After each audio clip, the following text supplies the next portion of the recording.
You were made to be ruled. In the end, it'll be every man for himself.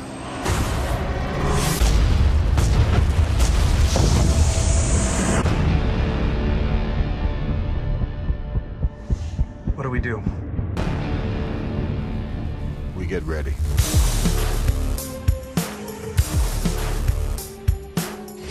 There was an idea to bring together a group of remarkable people.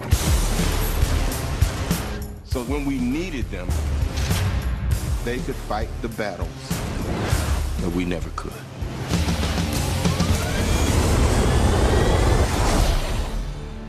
Gentlemen, what are you prepared to do? No offense, but I don't play well with others. Big man in a suit of armor. Take that away. What are you? Genius, billionaire, playboy, philanthropist.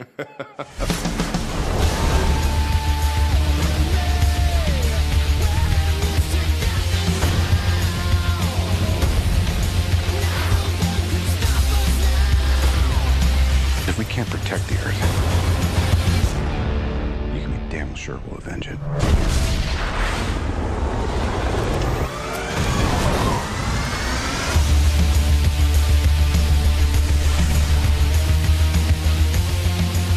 Dr. Banner, your work is unparalleled, and I'm a huge fan of the way you lose control and turn into an enormous green rage monster. Thanks.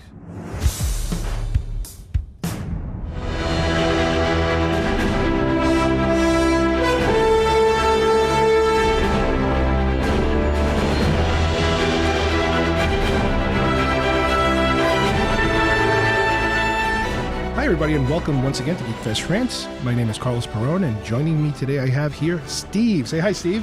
Hi, Carlos. Well, we're doing a duet. A duet. It's been a while. Yeah, we haven't done a duet in a while. Usually we have three, or sometimes if we're lucky, 4 or 5 people. Today we are going to be doing the commentary for the Avengers. Now, Steve, is this the British show from the 60s? Hell no. This is the best superhero comic group ever. Better than the X-Men. Ooh, those are fighting words. Them's fighting words. All right. We are going to be using a Blu-ray version. I believe they haven't really made any No, it's a theatrical cut. It's a regular theatrical one. And we are queuing up right now the beginning of the movie. So everybody put in your menus and find the first chapter and hit it now. We'll give you some visual cues. We have the Marvel scrolling comic book. Yay. Which they seem to update this every now and then. Well, they updated it, I believe, for the last Thor movie and for season 2 of Agents of S.H.I.E.L.D. Okay. They spruced it up a bit. That's good. I mean, that's a good thing they do it. And this is, I believe, the last of the Marvel movies that was distributed through Paramount. I think Avengers might have come out after the Disney deal. I'm not sure. Wow. So this prologue here, we're talking about the Tesseract, which is, for those of you who read the comic, you'll know that the Tesseract is actually the cosmic cube. And that's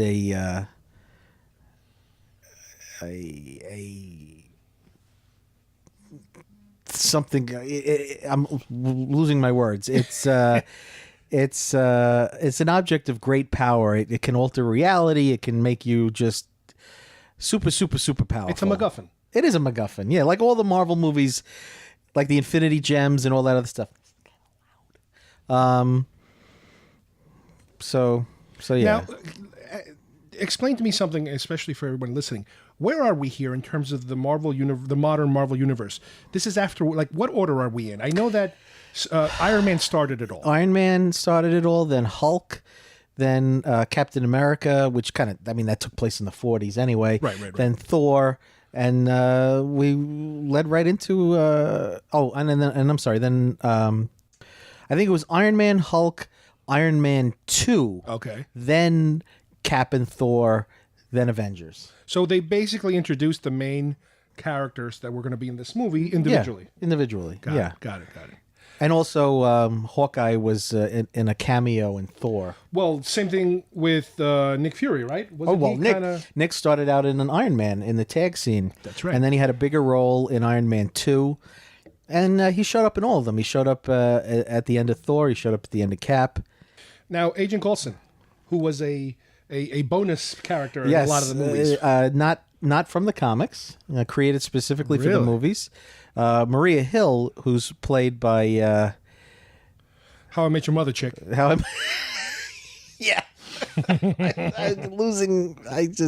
I know who she is.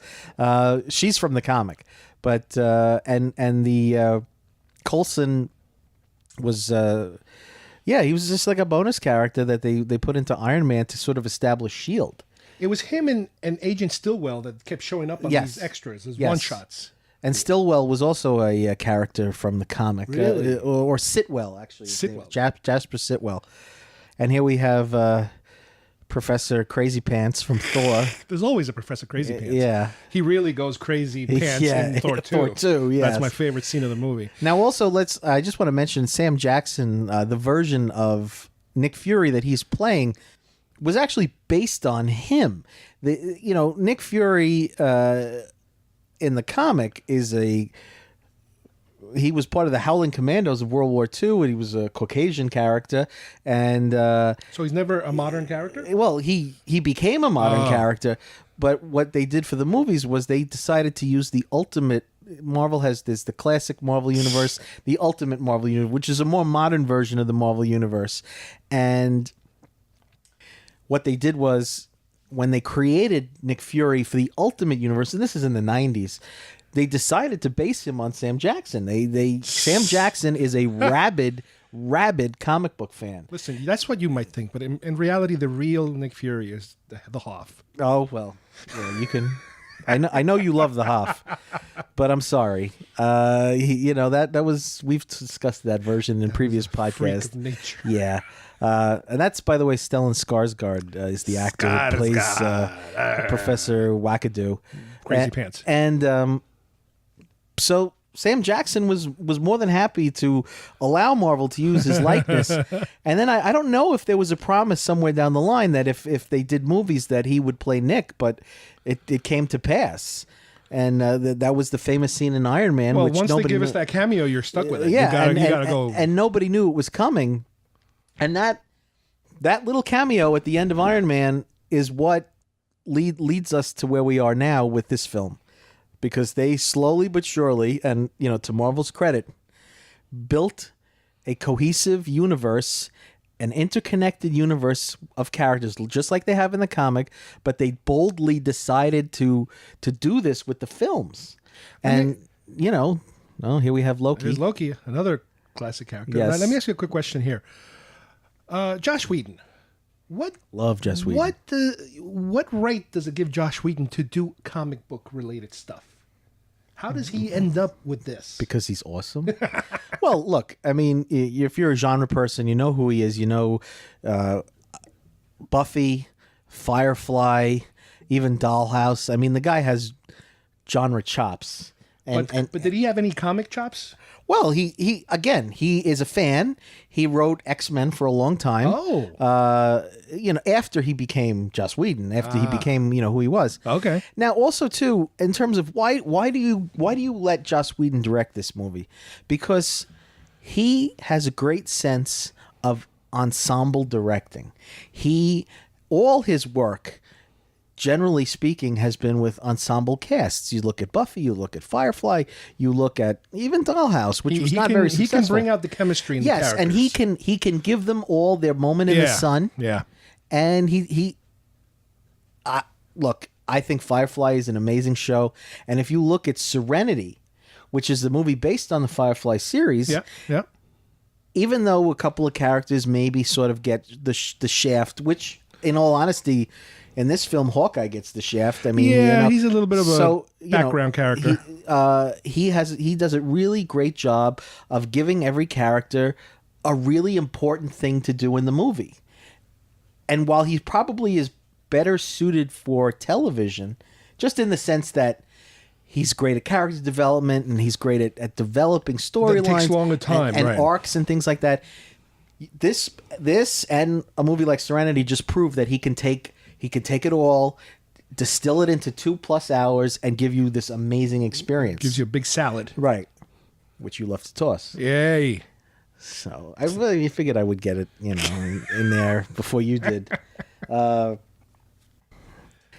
Loki. How important is Loki? Oh, well, if it wasn't... Is he more Thor, or does he meddle around with the Avengers in the comic book also? Absolutely. As a matter of fact, now this is hardly a chapter and verse adaptation of how the Avengers came to be. But the beauty of this is that Joss Whedon is honoring the Avengers origin, even if he's not adapting it. And the reason the Avengers came together in the first place in the comic is because of Loki. Loki caused it all to happen. So he had him do it in the movie. And that was, I guess, the idea all along, was for it to be Loki's fault that the Avengers came together. Now, I also just want to mention Tom Hiddleston, who plays Loki, is amazing. He was born to play this character. He did audition to play Thor, but he is just perfect.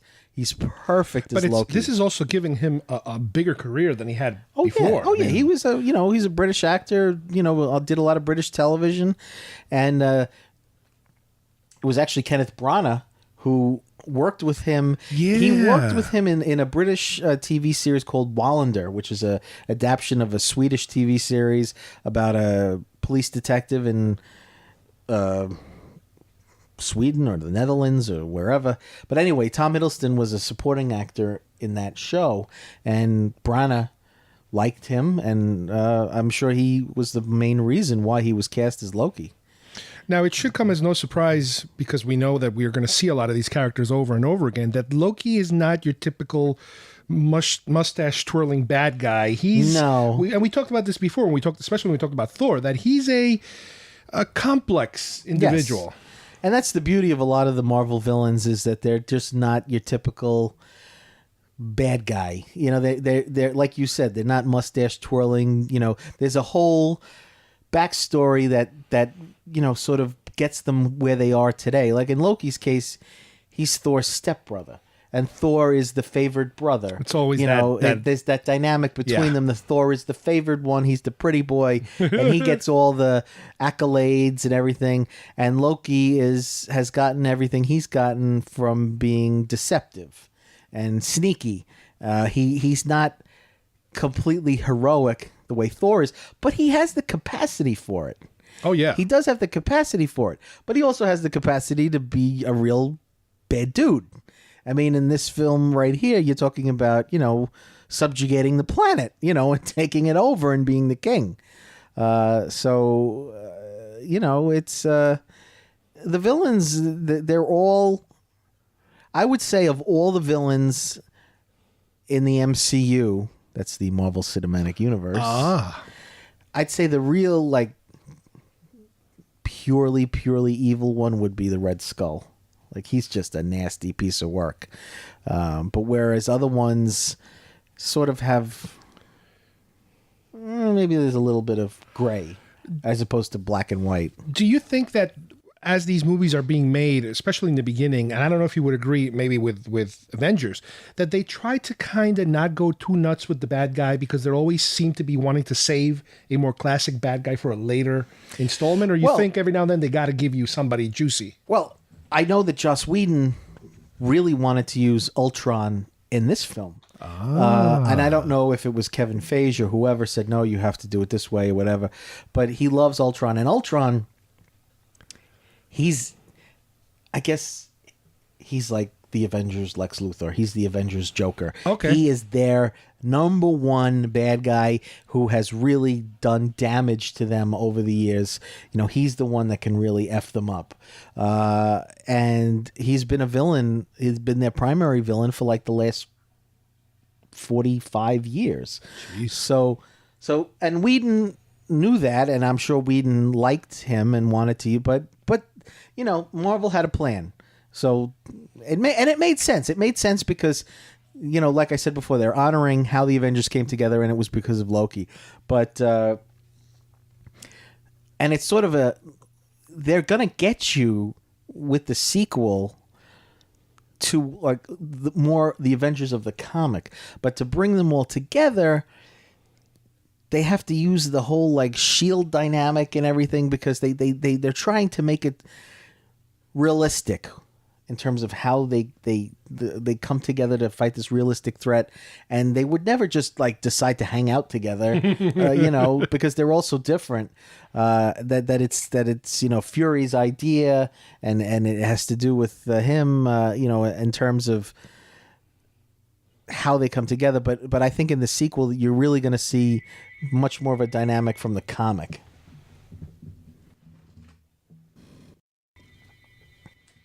Now, in the comic, really, Black Widow is not truly a member of the team.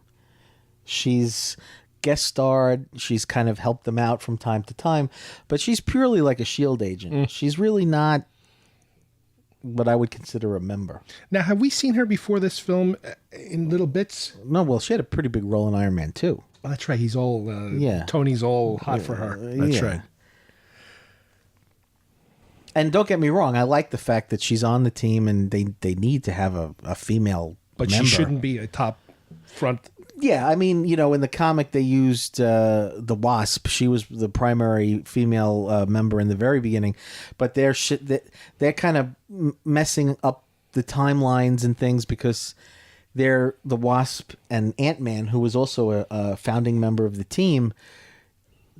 They're getting a movie in the summer, but their sort of timeline is like 20 years before this in the movies. I mean, people understand what I'm saying, even if you don't. So I guess they had to come up with another female member. Yeah, you cannot follow the chronology of the comics. It's impossible.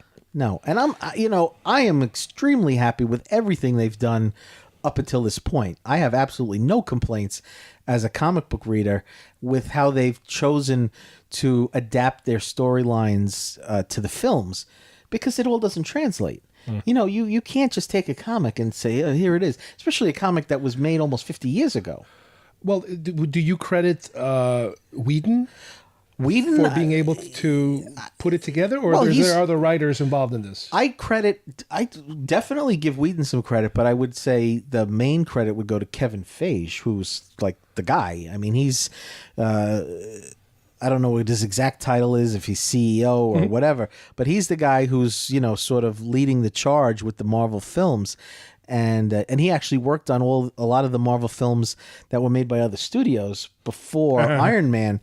So, I mean, he has got such a reverence and such a love for these characters, and he seems to have this sort of instinct for doing them right.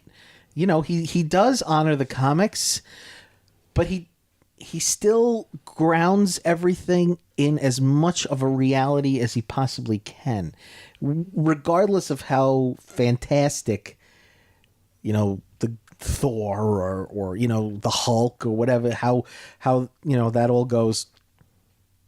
There is you still see this and you still feel like, I don't know, I call it like a hyper reality. Like, to me, this doesn't feel ridiculous. No.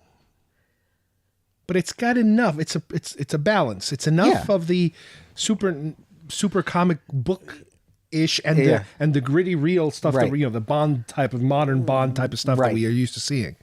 It's funny, this part of this scene, I remember they showed it to us at New York Comic Con a number of years ago before Avengers came out. Yeah. And they were showing us the meeting Bruce Banner scene. And it was like, wow. And that's the day I remember where we were sitting in the audience. Wasn't Ruffalo there? Ruffalo was the surprise guest. Okay. But off to the side, I looked over to the side, like really far away, and one of the doors opened, like one of the backstage doors, but off to the side. And I saw Clark, what's his face? Clark Gregg. Clark Gregg looking, and he wasn't part of that group. He was there. They must have been the beginning of Agents of S.H.I.E.L.D. that they were bringing him to like get a feel for what was coming. Right. But he wasn't there to do anything. He was just hiding in the corner. In the rafters. And I'm like, what's he doing here? Isn't he the guy from those extra scenes? Yeah, It's yeah. like, why is he here? Well, I mean, he had a pretty big role in Avengers, and spoiler alert, he dies in this film, and we kind of thought that was the end of him. Now, speaking of him dying, do you think they're following any kind of comic book storyline of why he's not exactly dead, or do you think they're going in a different direction? Well, I think with what's happening right now in Agents of S.H.I.E.L.D., right now we're getting into phase 3 of the Marvel movies. Right. And Agents of S.H.I.E.L.D. is in its second season, and I think it's picked up, by the way. I think it's gotten a lot better. His resurrection, if you will, I think has a lot to do with this race of beings called the Kree, who they're slowly introducing in Agents of S.H.I.E.L.D. There was that blue corpse that you saw, and now there's all this talk. Right as we're recording this, we're getting into the mid-season premiere of Agents of S.H.I.E.L.D., and they're getting into the existence of this city that's where the Inhumans are from. The Inhumans, that's another Marvel movie that's coming. That's in phase 3, and one of the main characters of the film, the show is going to be tied into the Inhumans, right? And so I think that's all going to sort of be explained even in greater depth. But are you saying this is canon from the comic world, or this is something they invented for the show and for the movies? Might be for the movies and the show and their world. I don't specifically remember a story where they resurrected a character who died or whatever. But I mean, that happens all the time in comics anyway. But I think it has a lot to do with that. Just a quick mention about Mark Ruffalo. I mean, for so many years, they couldn't get the Hulk right until I think they cast him. And it's not a criticism on Eric Bana I like Norton. or Edward Norton. I thought they were both very well done. But I think is where Whedon's credit comes in. I think he sort of got the character a lot better in the writing of his character for this film. Ruffalo's a great. I mean, again, Edward Norton's a terrific actor. Do we know if Norton was offered the role, or? Well, don't you remember there was sort of they got into like a little pissing contest right before it was announced at Comic-Con. It was down to the wire, and they blamed it on money and the fact that Edward Norton, they claim, was not sort of like a team player. So they said some bad things about him in the press. Oof. And then he said that he wasn't going to do it, and he apologized to the fans and said, blah, blah, blah. Do you think it's possible they created a rift on purpose? Maybe, to because drive him away? I don't think that their working experience with him on the Hulk movie was pleasant, because he's a very demanding actor. He's got a reputation for being a little difficult. And I think he sort of tried to take control of the movie in the editing room, and I don't think there was a great desire for them to work with him again. And Ruffalo, to his credit, I think he kind of not asked his permission, but said maybe asked for his blessing, because they're friends, and said, there's a thought behind like the Hulk, in terms of saying so many actors have played the Hulk that it's almost like Batman. So you take a turn. It's not like somebody like Iron Man, who it's Robert Downey. Yeah. When it'll never be anybody but Robert Downey. So, but I think Ruffalo was great here. Now we have Chris Evans, who I remember the casting process for Captain America was kind of. They interviewed everybody in Hollywood, and I think they stayed away from Chris Evans because he'd already played a superhero. Because of the Fantastic Four. Yeah, and he did a great job in that. You say what you will about those films, he was terrific as the Human Torch. And I think he was a little gun-shy to play another superhero, but they imposed upon him, and they finally realized he was the guy. And I got to tell you, I mean, again, as somebody who read the comic for years and years and my whole life, he's perfect. I mean, he just comes right up to the line about, Captain America. Because Captain America could be a really ridiculous character. He has the potential to be a super, super ridiculous character. And Chris Evans can take it right up to that line and not go over it. And he's credible and he's believable. Yeah. He's not ridiculous. If you think the character is ridiculous, okay, fine. Then you're not gonna believe anybody in the role. But he has a bit of an edge to him. And as the Cap movies have gone on, you've seen that, especially Winter Soldier. Winter Soldier, you loved Winter Soldier. It went dark. Yeah, and he was able to get into that. You know what I'm saying? Like, yeah, he still kept his morals and his ideals, but he still can. He can play dirty, and he can be. That's the biggest difference I found between Cap 1 and Cap 2. Cap 1 to me felt a little corny. And it sounded a little corny. It was supposed to. And what a difference with Cap 2. But it kind of, like you said, it fuels the character that he's based on that corny kind of, apple pie type of fuel. But I like the fact, but what was really cool about Winter Soldier was putting him in that dark world. And he's always a fish out of water. Right.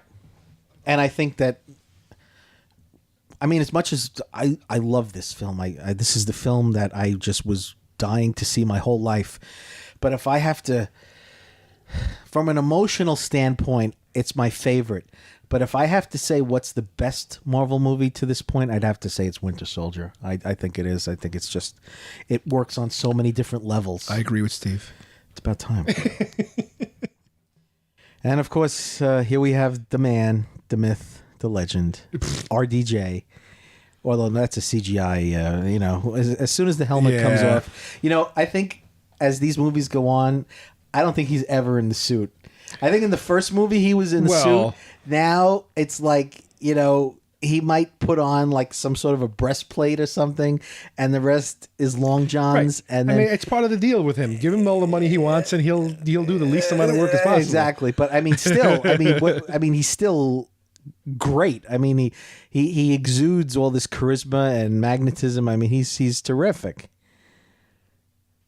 I think he made $50 million for this movie when all was said and done. It's cool because of the fact that even though, again, Whedon didn't direct Iron Man or Thor, but he can keep the personalities and the way they behave, everything about them in these little smaller increments. Right. It's not like, wait a minute, he's not acting like Tony Stark like he did in Iron Man. Well, no, he's Tony. And I think he lets his actors kind of do their thing. All these actors, his job, and what I think he's great at, is creating tension. He's creating tension because all these characters, they shouldn't get along. Like, the fact that they become a team, you need this huge catastrophe to get them together to become a team. Otherwise, and this also honors the comic, Iron Man and Captain America are like oil and water. They should not get along. And that's going to be explored as things go on. It's going to be explored in the next Captain America movie, which is an adaptation of Civil War? Civil War, Okay. Which is going to be, that's Cap versus Iron Man, basically. It's them choosing sides, and all the superheroes, to either one of the one's on, with Captain America, others with Iron Man. And I don't know exactly how it's going to play itself out, but it was a huge story in the comic. I can't wait to see how it plays out in the movies. I think I'm sorry. I also think, and like I mentioned earlier, the fact that all these different characters are blending into each other very well. There's a certain aesthetic to the way these films are shot that you can do that. It's for example, I would imagine it's very difficult to take a Star Trek character and put him in a Star Wars film. It's a completely different aesthetic no matter how you slice it. But these guys, even though they're different, I know it's Marvel, but it works. You can take Thor and throw him with Tony Stark, and they don't look ridiculous standing next to each other. They can talk and communicate, and everybody around them can kind of make it one storyline that you're like, well, you can't put these. Even the Hulk. Come on, what do you do with the Hulk? Yeah. but yet it's world building, it's universe building. Right. It's I mean, think about anything that came after this. Even I could picture Guardians of the Galaxy interacting with these guys. I mean, I imagine when Ant-Man comes out, same deal. They'll be able to interact seamlessly, absolutely with all these characters. And when Spider-Man gets put into the mix, Well, you know, I mean, I can't wait to see that.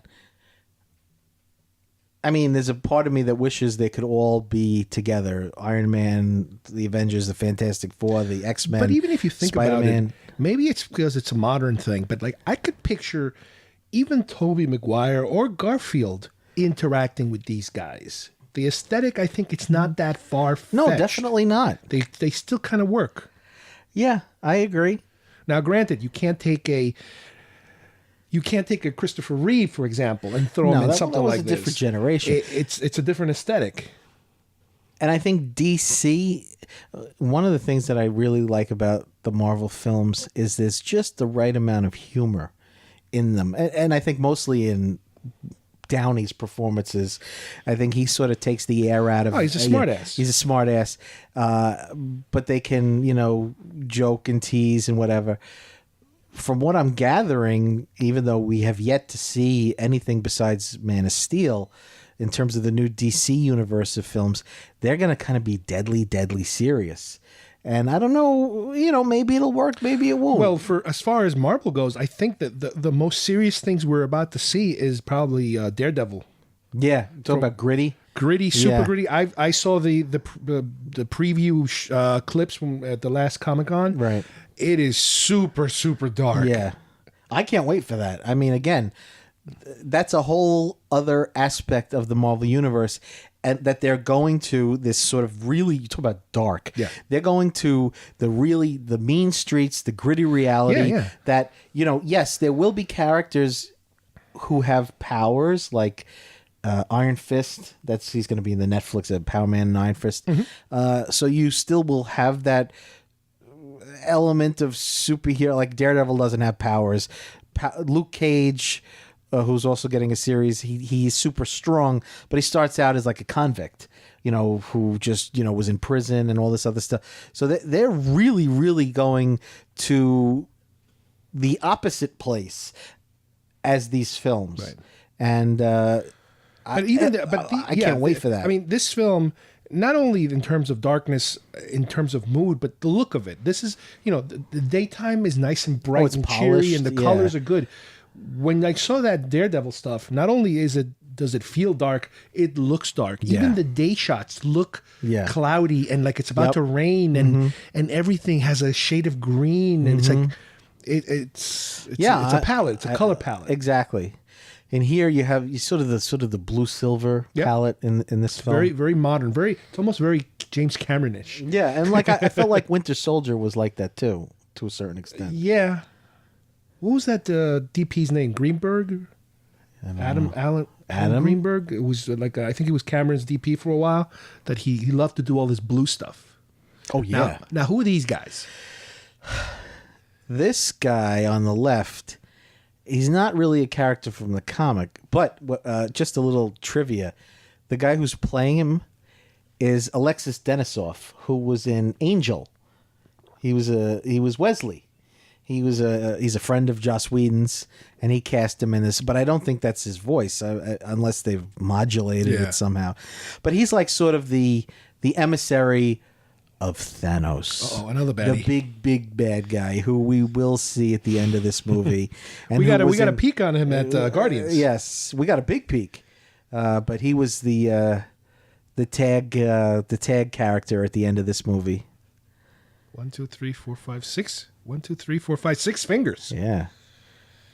So he's like, you know, you get the sense from this film, like even though Loki is essentially a god, he is working under Thanos.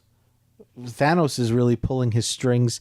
Thanos, you know, at the end of the first Thor movie, Loki fell off the bridge and we didn't know what the hell happened to him. That's right. And all of a sudden, here he is in Avengers. So I have to assume somewhere off camera, Thanos rescued him and said, you know what? Save them for later. Yeah. Here, you want to take over the Earth? I'm going to let you do that. I'm going to give you an army and send you on your way. and give you the Tesseract, and that's that.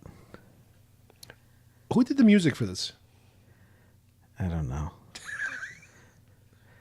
I'm not a huge fan of the music. I mean, it's okay. It doesn't speak to me the way somebody like Danny Elfman in previous, like he seems like he's like but the it's very superhero militaristic. guy. It is. It reminds me of the Cap score. You could always Yes. just look it up. Now, obviously, you guys know. A lot of people know, but right now it's just a carrier. It's a carrier at sea, Biggie. And I think a lot of people were excited to see the helicarrier. Once we got into some serious S.H.I.E.L.D. action, the helicarrier is a big part of S.H.I.E.L.D. and it's always been, since the comic in the 60s, it's been this sort of symbol of S.H.I.E.L.D. Now, in the comic, does S.H.I.E.L.D. also run by these mysterious corporate types that are... Oh, well, yeah. As far as I wasn't sure in the comic if Nick Fury just answered to the president, or this seems like some kind of weird shadow cabinet. I don't, I didn't really read the S.H.I.E.L.D. comic much when I was a kid. I mean, I know Nick Fury more from his guest appearances in other comics. And he had his own comic, on and off throughout the 60s. And there was a big run in the 60s that's very popular. And then the 70s. I guess this is one of the big holy crap moments for the fanboys. Oh, definitely. And, it's true what we've said in prior shows, podcasts and commentaries. All this kind of stuff was just impossible. It was impossible when we were kids. It was impossible in the 90s. You just couldn't do these films with any sense of credibility. Yeah, the miniatures would have been way too difficult. Yeah. And then sort of... Alan Silvestri. There's a name we've heard he a did bazillion Predator. times. I like this Predator Did he do soundtrack. Back to the Future? I don't know. I know he did Predator. That's the one that sticks out in my mind. He might have done Back to the Future. Now, there's probably a lot of cameos in all these guys. It's probably like all his buddies. Yeah, it could be. I honestly, I don't know who any of them look familiar.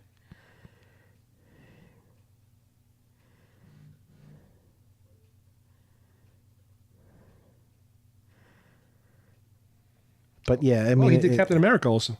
Yeah, I figured it's so similar. Did he do Back to the Future? I'll let you know. Oh, there's a money shot right there. Engage cloaking device. Then be wins.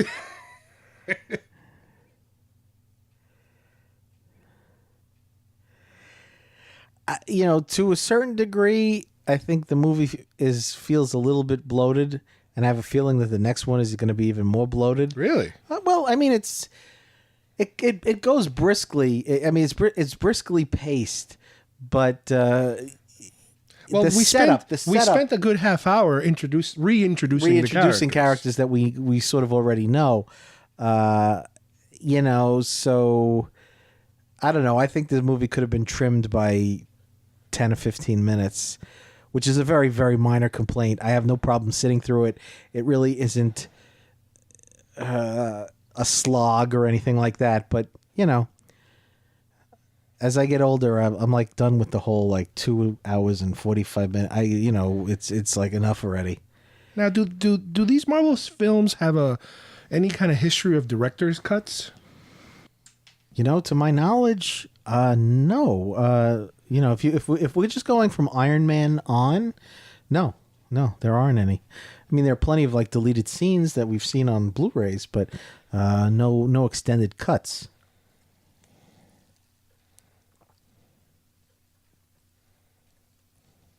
I really don't blame Jeremy Renner, who was very vocal about his part in this movie. I mean, he really gets the shaft. I mean, he spends half the movie under mind control. Yeah. I mean, too bad. But You dude, know. you're in an Avengers movie. I know. I mean, I think Joss Whedon made it up to him for Age of Ultron. I think he's really going to have. Really? Oh yeah, I think he's going to have a much more. Wow, he also did Forrest Gump, Silvestri. There's Sitwell. You hardly see him in this movie.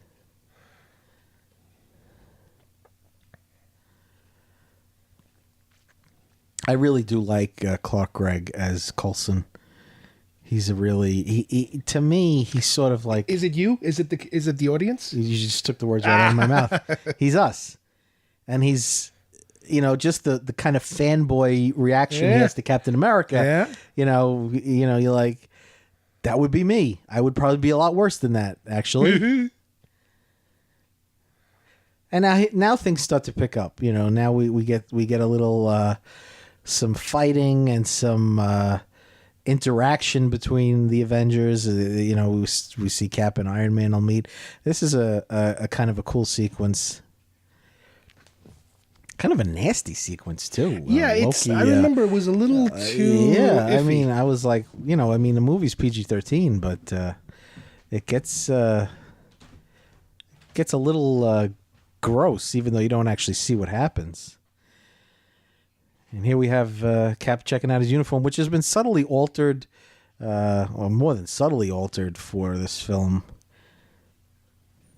from his World War II attire. The scene also, which takes place in Germany, was shot in Cleveland, of all places.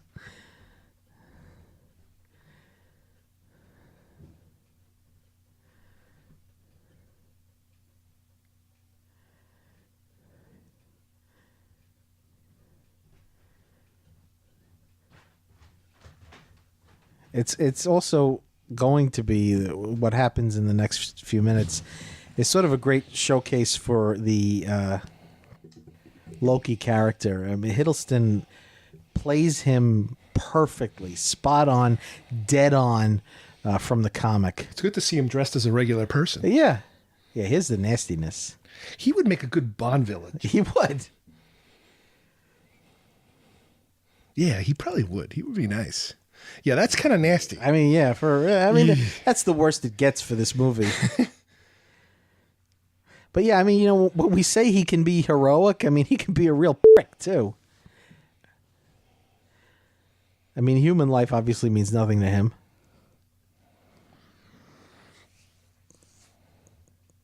But yeah, here we have, very MacGuffin-y scenes. MacGuffin. It's like a scene from Night at the Museum. Yeah. It's just cool to finally, we've seen his dynamic with Thor. And what I love about this film is that all the heroes sort of have their moment with Loki, especially at the end. And their interactions with Loki are great, especially Captain America's. He has a kind of there's a very General Zod vibe coming out of him. That looks like 30 Rock. That's Cleveland.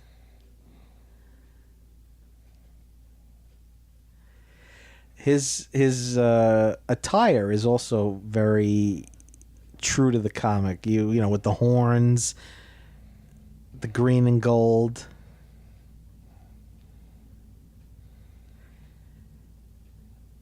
But the vibe, that sort of imperial vibe Such a that jerk. but that I'm better than you, Yeah. that condescending, I'm a god and you're an ant. Mm-hmm. He has it down perfectly.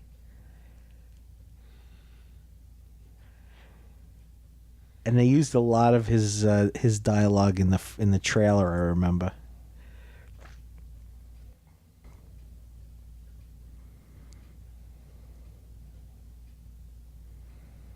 Ah, I was right. Back to the Future. Okay. He's been around, that guy. It was nagging me.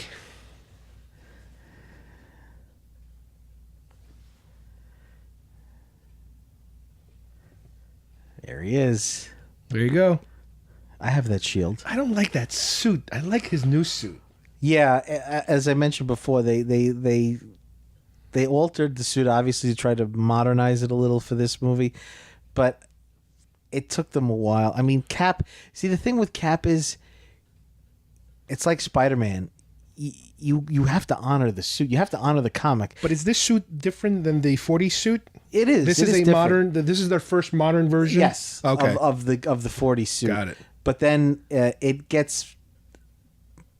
looks better in Winter Soldier. Yeah, I love that one. Well, with all the pockets and the and the which extra. is actually kind of what he stole from the museum. Yeah. So it's more his 40 suit. But Kneel before Zod. yeah, there you go. I mean, it does look a little hokey, and they do try as soon as they possibly can to get the mask off, Chris Evans. But again, people would be upset if you mess with the suit too much. It's funny how they kind of merged AC/DC with, because they did an entire soundtrack for, I think it was the third film or the second film, the Iron Man film. Oh, they did? Yeah, they had an entire. They had the score and then the sound and then the music. Oh, okay. Was all AC/DC music. Again, I don't know if it was the second or the third one.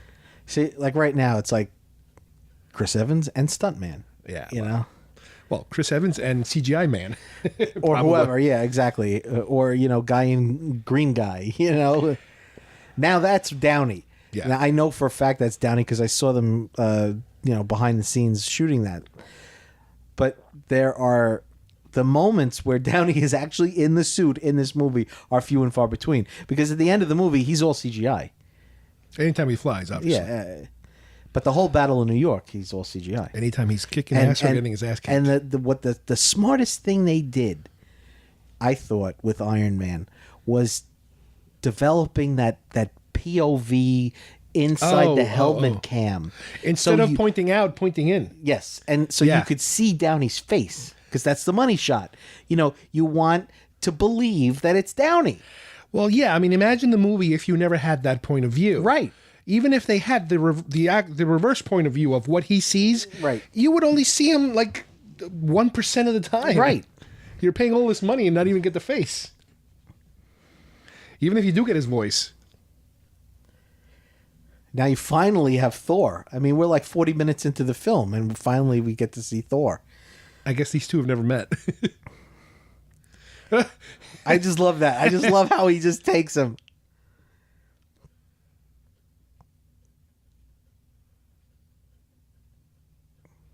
Yeah, because he never interacted. At this point, he's never interacted with any.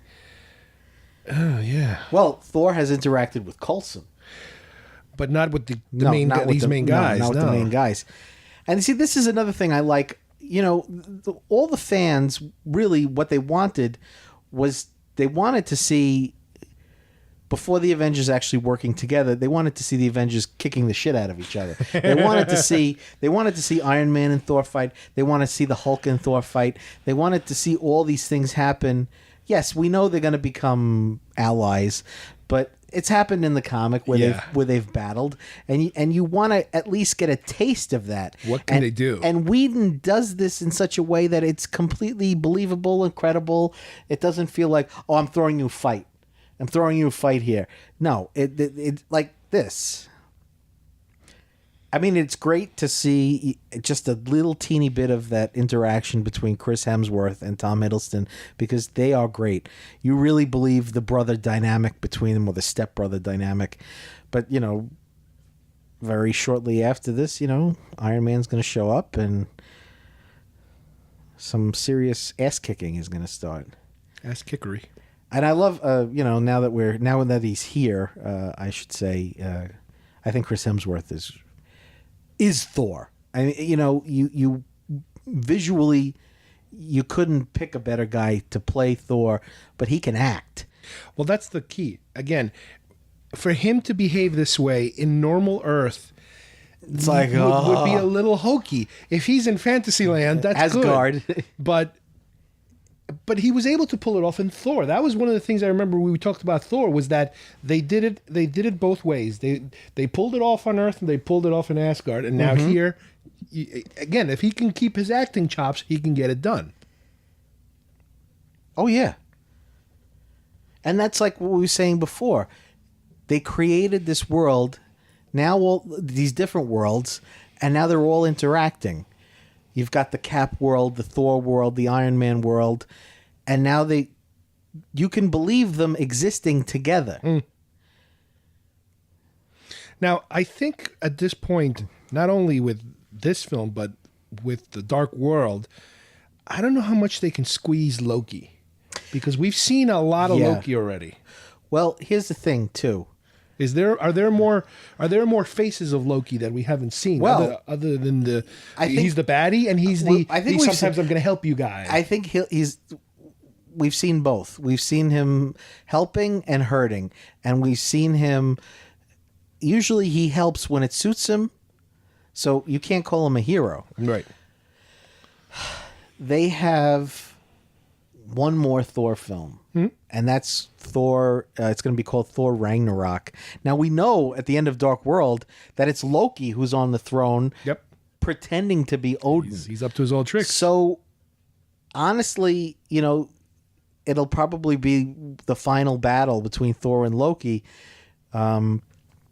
because the Ragnarok story is sort of like a Twilight of the Gods kind of a thing. It means the end of the gods, the death of the gods. Now we've also talked about this prior podcasts. They have like six picture deals. That Thor film will probably be the last Thor movie that Hemsworth does, and it'll probably be, I think it comes out before Avengers Infinity War, but that's it. I mean, that's it. Once that happens, Hemsworth is done. Unless they come up with, I don't know how much they're going to use these characters now that they're... He might pull another Downey where it's like, dude, I'll do them, but I don't want to do standalones. I want to do team movies. So they get a lot of money and they don't have to do all the heavy lifting. Yeah. Which would be fine. I mean, the thing is, something else we've talked about. You can't reboot these characters too soon, and I don't think anybody wants to see either Hemsworth or Evans, and especially Downey, no matter how old he is, being replaced. Maybe like in 20 years or 15 years, but right now, you have that sort of that Andrew Garfield problem. It's not like it's still stuck in your head. It's still stuck in your head.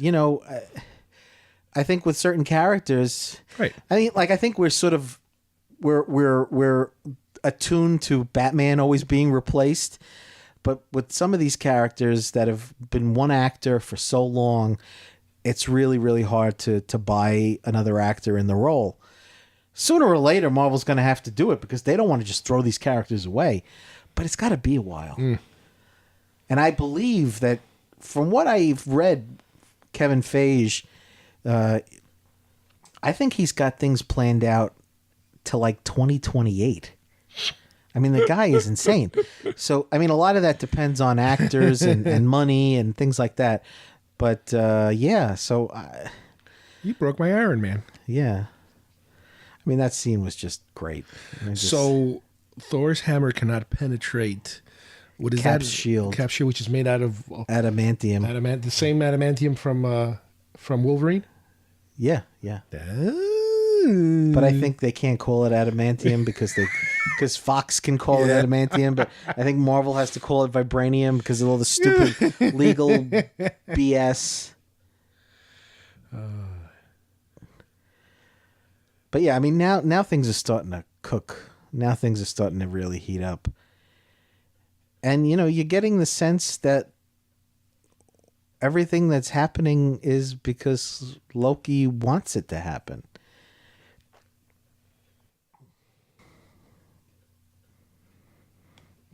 And the nod to the comic here for Banner is the purple shirt. Oh, but he's got the purple pants. Was it green pants and purple shirt, or the other way around? It's purple pants, but I don't think he's wearing purple. Maybe he's got the stretchy pants underneath his regular pants. I don't know.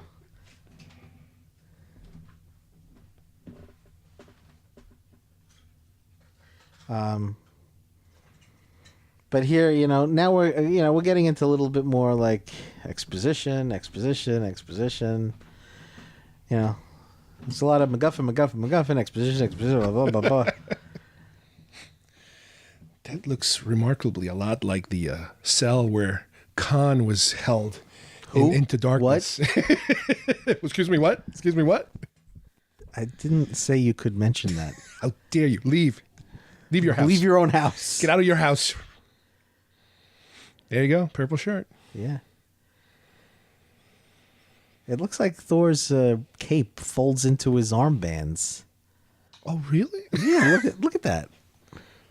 Was it the red? Yeah, he's the got shoulders? the red ruffly things in there, and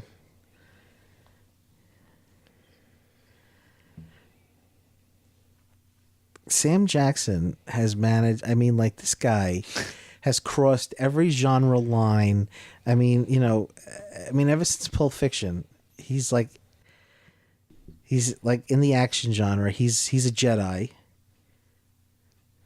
But he does. What's cool about him is that he doesn't stick out. No, he doesn't steal the scene, and he doesn't. But he's always cool, and he's there. He's perfectly the way you wish he was. Yeah, he just works. I mean, he is a great actor.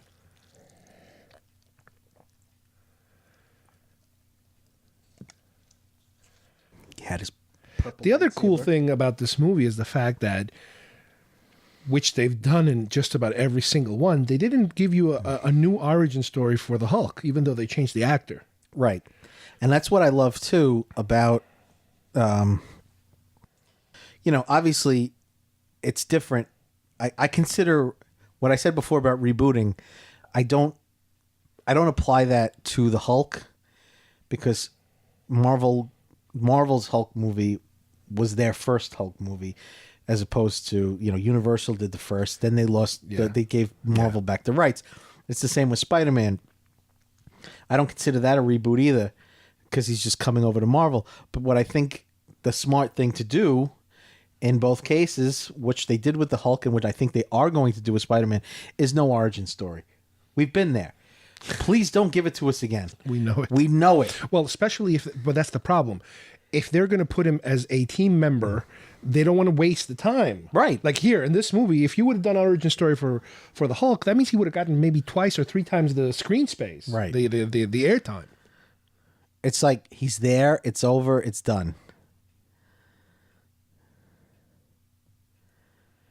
I just love Downey.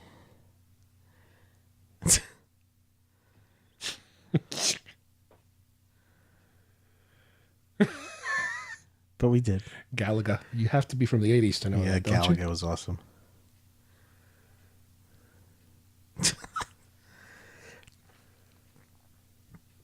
You know what else? What I will also say about Downey is that, he is an overwhelming personality, but he's also very much a team player. He loves acting against these other actors. Chris Evans, Chris Hemsworth, they're young kids compared to Downey. He doesn't like Shatner them.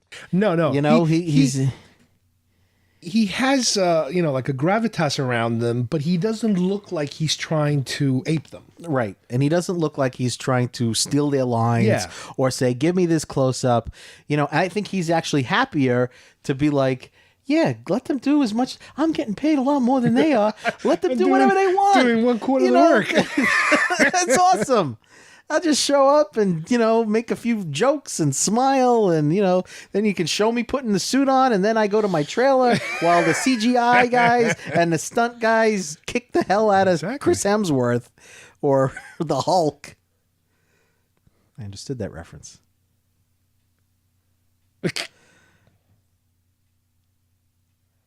And I got to give Chris Evans a lot of credit too. Galaga. Chris Evans, he pulls the suit off. I mean, it's tough to be like the only guy in the room wearing that kind of an outfit. I mean, even Thor's outfit doesn't look as comic booky as Cap's. I also like the dynamic between Stark and Banner. They're very technical oriented. Very And technical. that's how they connect. And that's how they connect. And, you know, Stark is bringing Banner outside of himself, and he's encouraging him to not like hide from the world. He's encouraging him not to even hide from the Hulk. You know, like he tells him, suit up, you know, like you have to come and kick some ass. But I love they play the Cap Iron Man dynamic perfectly. And even though there's an element in the movie where they're being sort of mind controlled to get hotter and hotter, that's still, they're still playing the dynamic between these two characters right out of the comic. They're playing, you know, Stark is reckless and arrogant and overconfident, and he thinks that Rogers is ridiculous and, you know, trusting and too patriotic and all this other stuff.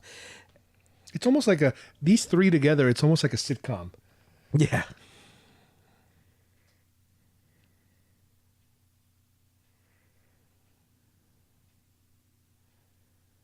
I still think I would like to see a standalone Hulk movie. Absolutely. You know, now that they seem to have gotten the character right, you know, they've got the right actor, they've got the right sort of, I keep using this word, but the dynamic of how he is, how Banner relates to the Hulk. And now that they've sort of really done a lot. I mean, Ruffalo has a 6-picture deal too. Wow. So I can't imagine they gotta give him they one, won't give him a one to try. Maybe it'll be after the next Avengers. There's been huge rumors about a Planet Hulk movie. Yeah. And a lot of, you know, I've heard a lot of credible stuff coming out of like Age of Ultron stuff that they may launch him into space. Like that might be the beginning of Planet Hulk. Because if you look at the trailers and you hear the way they talk, he is out of control. In the movie, he's going to really be out of control. So I think it has a really good chance of happening. And I think, you know, Marvel, as much as they like to plan in advance and show you the, you know, phase 3, phase whatever, this, that, here's all our movies, here's what we're going to do. It's a fluid thing. They're going to fit in Spider-Man. I don't see why they can't be like, oh, and by the way, we're doing Hulk. Why not? You know, whether it happens before Infinity War or after, I don't see why not. Well, like you said, if they have films until 2028, yeah. I mean, jeez.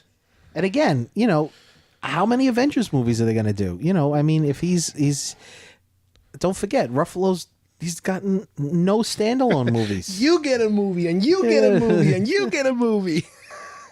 You could put Downey in that one too. There's this feeling that because the other two Hulk movies, I wouldn't characterize them as failures, but they weren't huge hits. I like the visuals of the first one, and I like the characters of the second one.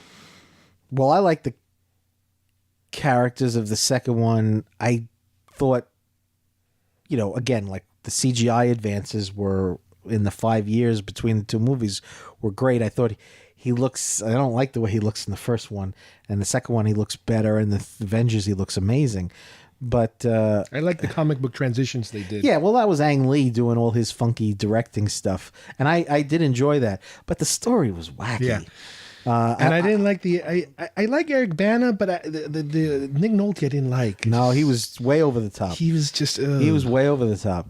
I would rather have seen a more traditional villain, and that's why I liked the Edward Norton movie where you had, you know, obviously you had General Ross as the antagonist again, but you had the Abomination. Yep. And you know, I would have loved, and I was very disappointed that the movie wasn't successful, because I would have loved to have seen the leader, who they sort of gave you remember the character who the blood drops on his head and his head starts to bulge. He was going to be the villain. He was going to be the leader, probably the villain of the next movie had there been a second movie. Tim Blake Nelson played him, and he was perfect. Professor Crazy Pants There he is. with MacGuffin. And that was another one. A can full of MacGuffin. Stellan Skarsgård was bitching about his role in this movie. And I'm like, dude, you're lucky they put you in this movie. You know, you probably got an easy paycheck. So, you know, just like Renner. You know, I know it wasn't like a real meaty role, but, you know, you're lucky you got to be in this movie for 20 minutes. There, you explain Portman. Yeah, they did it very kind of Very subtle. quick and dirty. You know, no problem. You know, okay. I mean, it's nice that they had Gwyneth Paltrow in this, but, you know, you can't have every... They could have done the same thing with her. That's no big Yeah, deal. If but you're it was available, nice. you're available. Yeah, I mean, actually, I think Downey pushed to have her in it. Wow. But yeah, you see Sitwell sitting in the back. He really doesn't figure into this one very much.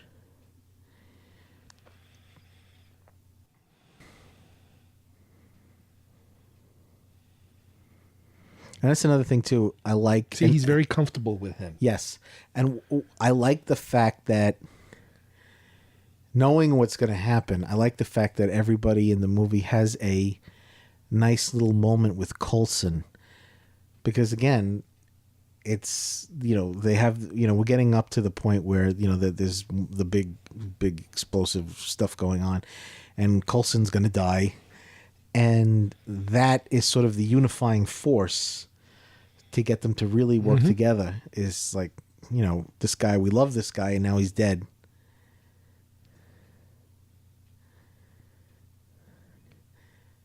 Now, also, I should mention, and he has a screenwriting credit for this movie, that they say that the person, Zach Penn, who wrote the original script, and because of, like, you know, WGA rules and stuff like that, he has to get credit Before Whedon? before Whedon. Now, he also wrote The Hulk, and he's done other Marvel movies. I can't remember which ones off the top of my head. They might not all be... they might have been some for the other studios. I think he might have had stuff to do with the FF movies. Whedon hated his script. Really? And Whedon said to Marvel, if you want me to do this, I'm rewriting the whole thing. Wow. So even though I'm not sure if Whedon has a screenwriting credit, but this script is all Whedon. I mean, you know, anybody who knows Whedon's dialogue knows that, you know, he totally wrote this script. And, you know, and Zach Penn has admitted it.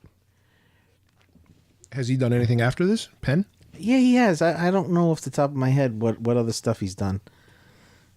But yeah, he's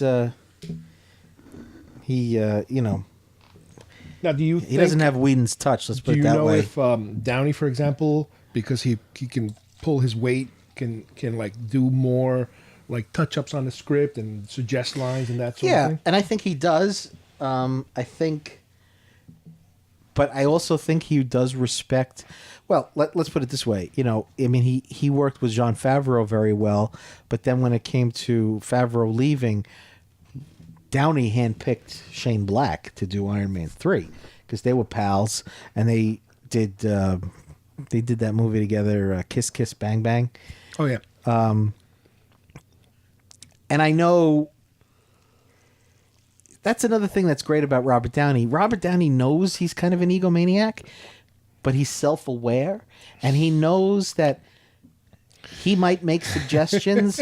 He might say, oh, Tony should be doing this, that, or the other thing. But the other actors or director that he's working, I think he respects Whedon. I think Whedon can say, actually, no, Robert, I don't think that's going to happen, and he'll listen. And here we have some more exposition. It's good because everybody is slowly chipping away at whatever it is that Loki's after. You know, they first realized that he's up to something, and now she's like chipping a little deeper into it. But yeah, but still, everything that happens, Loki wants to happen. But he's still in control. He's still in control. He gives everybody a little something, but not the whole thing. Right. You know, he's getting them to the point where they're gonna implode. You're gonna have the Hulk come out and, you know, cause all kinds of damage. and they're going to have to, they're on the verge of fighting each other, but then they have to sort of do all the damage control with the helicarrier and everything. I mean, it's, round one definitely goes to Loki. But that's the natural progression of a movie. It's everybody's cool, you get your butt kicked, and now we kick your butt back. That's how usually things work. We're gonna kick your ass, yeah.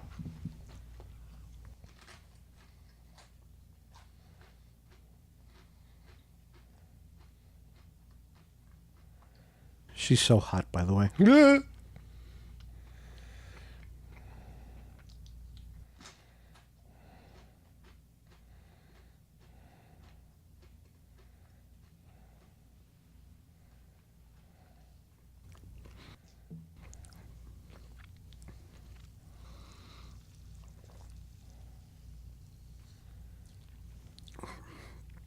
And we're coming up on one of the few moments where they were all actually in the same scene.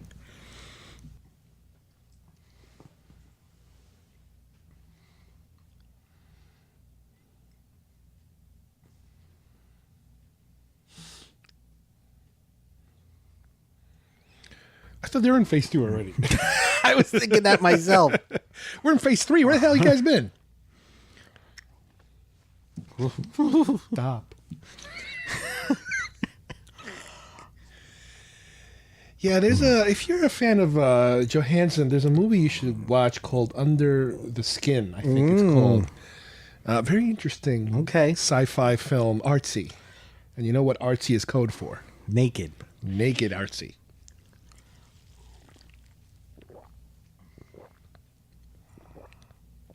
And I saw her on Lucy. It was a damn good movie. I still have to watch that. I've heard good. You said it was good, and a lot of people. Between this and Lucy, you can tell why everybody's clamoring to turn her into an action star. Mm-hmm.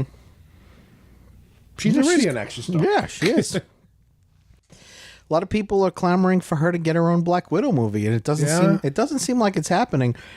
They all seem to think that she works better in somebody else's movie, and the first female hero that is going to have her own movie is going to be Captain Marvel, which is in phase 3. Yeah.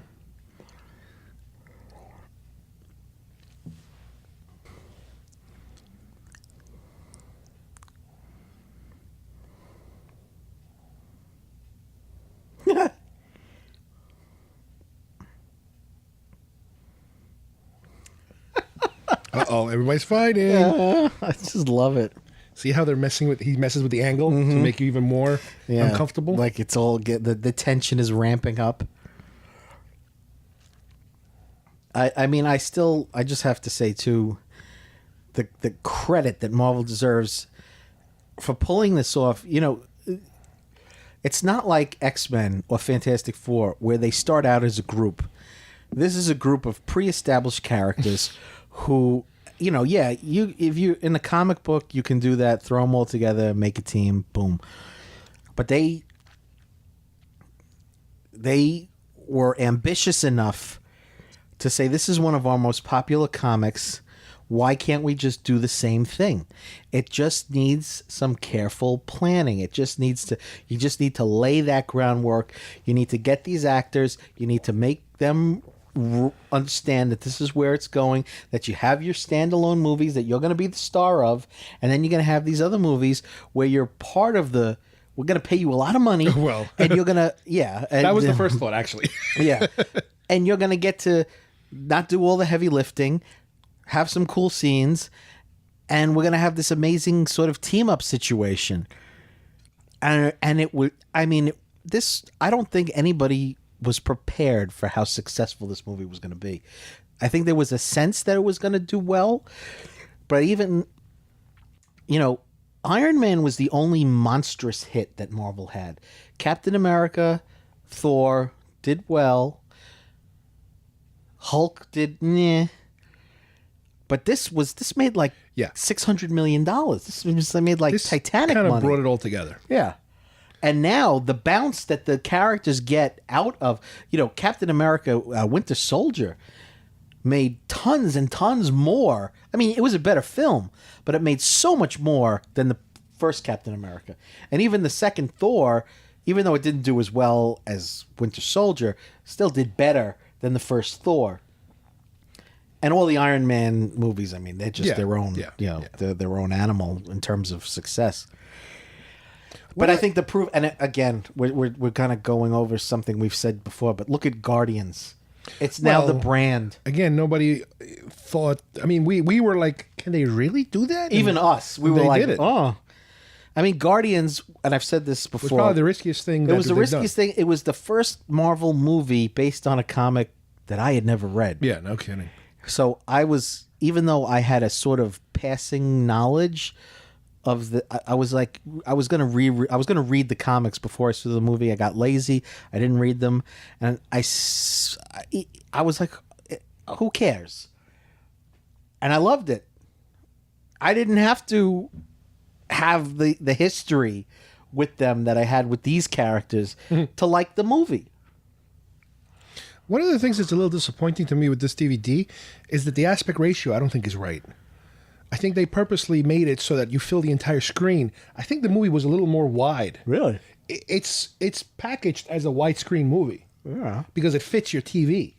But I think in the theater it was a little wider. Well, I was, now that you brought it up, doesn't even any like truly widescreen movie, even on a big TV like this, have like at least a little black bars? Exactly. You're right. That's why when I first saw it here, I'm like, did I buy the wrong one? And are you sure? And it's like, no, that's it. But are you sure like you're not using like a fit to TV setting? No. Oh, who am I asking? That would be me, not you. I'm telling you, when I first bought this movie, I thought I bought the wrong movie. I thought I bought a pan and scan version, which they don't even have pan and scan anymore. No, they don't do that anymore. But for whatever reason, the transfer, that's why I kept asking, have they ever reissued it in a different special edition or something? Because they did that suitcase. The suitcase. But I don't think... Yeah, I don't know if they but that didn't... Oh, I don't think that had anything to do with... Because I always felt like I'm missing a little bit by looking at this. Well, you might be right. The rest of the Marvel films, no. The rest of the Marvel films are a little wide. They have a little bit of the black bars, I think. Well, what'll be interesting, since maybe it's a director thing, maybe Whedon, maybe Ultron will be the same situation. Well, I'm surprised they haven't repackaged it, because if Ultron's coming, they're going to want to release this again, I'm sure. I would say normally yes, but since they've already done the suitcase, I think they would have already announced something by now. Yeah, they should have already. Yeah, because we're talking 2 months. Third trailer now is out already? Yeah, we're talking, as of today, we're 2 months out from Ultron.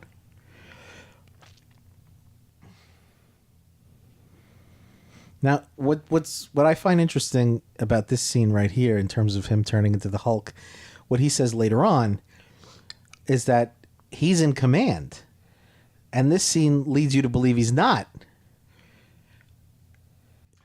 Well, I think, isn't it that he can still get upset? He can be triggered, but he also has the capability of doing it to just do it himself. Yeah, it's not one or the other. Yeah, it's that's what makes him different. That he can trigger himself, but somebody could manipulate him. Yeah, and he is being manipulated. I think the CGI has evolved so well, and to this point, he really looks amazing. He looks amazing, and he looks like Ruffalo. Well, remember, there was a special thing about the fact that it's not just CGI. It's mocap. It's a variation of mocap. Yeah. And I think in Ultron it's even more. He is acting out a lot of the physical movements. Right. I think the big progression of mocap was with Dawn of the Planet of the Apes, when they started mocapping their faces also. And putting them, and not putting them in a blue screen environment, putting them out in the field. Out in the field. In the sets, in the actual physical sets. Right. Which is something they didn't need to do at this point. Just throw them in a green screen and whatever happens, happens. But now they can actually have them act in the scenes. And I think, too, you're going to see that even more so in the sequel, because Andy Serkis has a role in Avengers, in Ultron. Yeah. And he plays a character. We've seen him in the trailer. And Ruffalo and Andy Serkis have talked about how they've been working together on Ruffalo's performance. That's the thing. I bet you they're incorporating all the Planet of the Apes stuff now with Ruffalo. Right. And I think Whedon has said that, especially, in this movie, a lot of the Hulk stuff are money shots. You're really doing, but whereas I'm sure you're going to see a lot of that in Ultron as well. But Whedon went to sort of great pains to say he's also a background character. Like, you're going to see him running around in the background.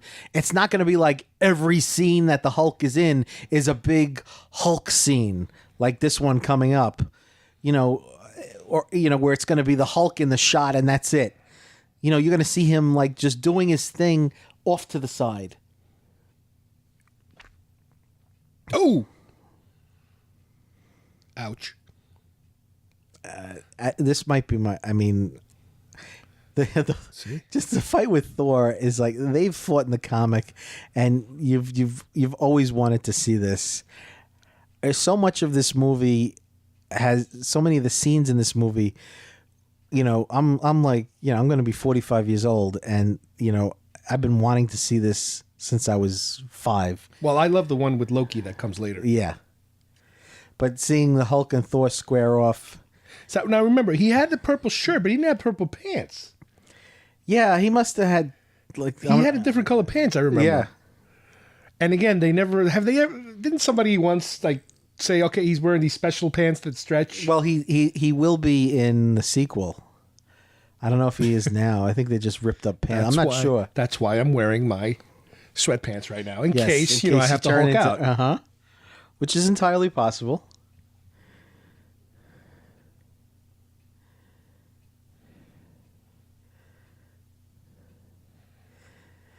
I gotta say, this beats, the Incredible Hulk Returns when Lou Ferrigno squared off with Eric Kramer as Thor. But when I gotta tell you, and I've said again, I'm probably repeating myself, but like when I saw that for the first time, that was the best. That was great, but that was like the best I was gonna do. Like, what else? I had nothing else. That's cool. Look at his face. That's pretty cool. I mean, granted, editing helps. Don't linger on too much. Don't linger on it. Keep it moving. But yeah, when they had that, that's cool too. When they had that TV movie, I was like, "Oh, this is great." I had no idea that it could get better than that. That I would someday, after watching that in 1988, that 20 some odd years later, I'd have this. I really do think that, we are the perfect age. We're our generation, when you think about the stuff that we had when we were kids, the things we loved when we were kids, they're all coming back. I mean, look at what's, or it's either coming back or they're doing it better. I mean, like, to me, the perfect example of that is episode 7.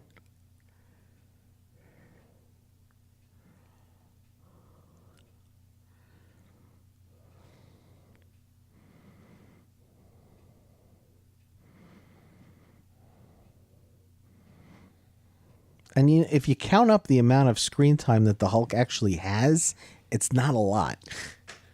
Well, you can't. Oh man, you can't go too nuts. Like I said, you can't go too nuts on it because even though it's great CGI, it's still the weakest thing. Right. CGI, CGI is still a hurdle for everybody. Right. But as long as you do it quick, you get away with it. And I mean, what I'm happy about too is that the Hulk is all in the daylight.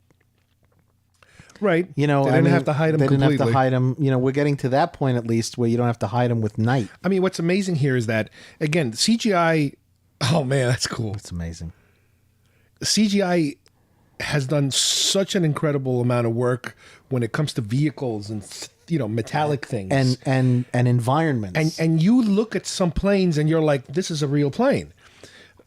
But yeah, here you're combining the fleshy thing that is always difficult with the metallics, which are great. Right. And it keeps working. It helps.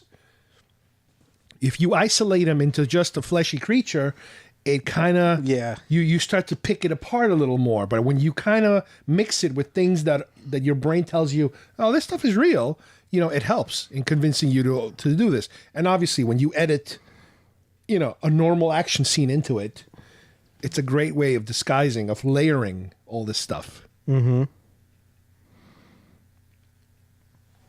Oh, but we still haven't gotten to the point of CGI humans working. No, but again, who needs it?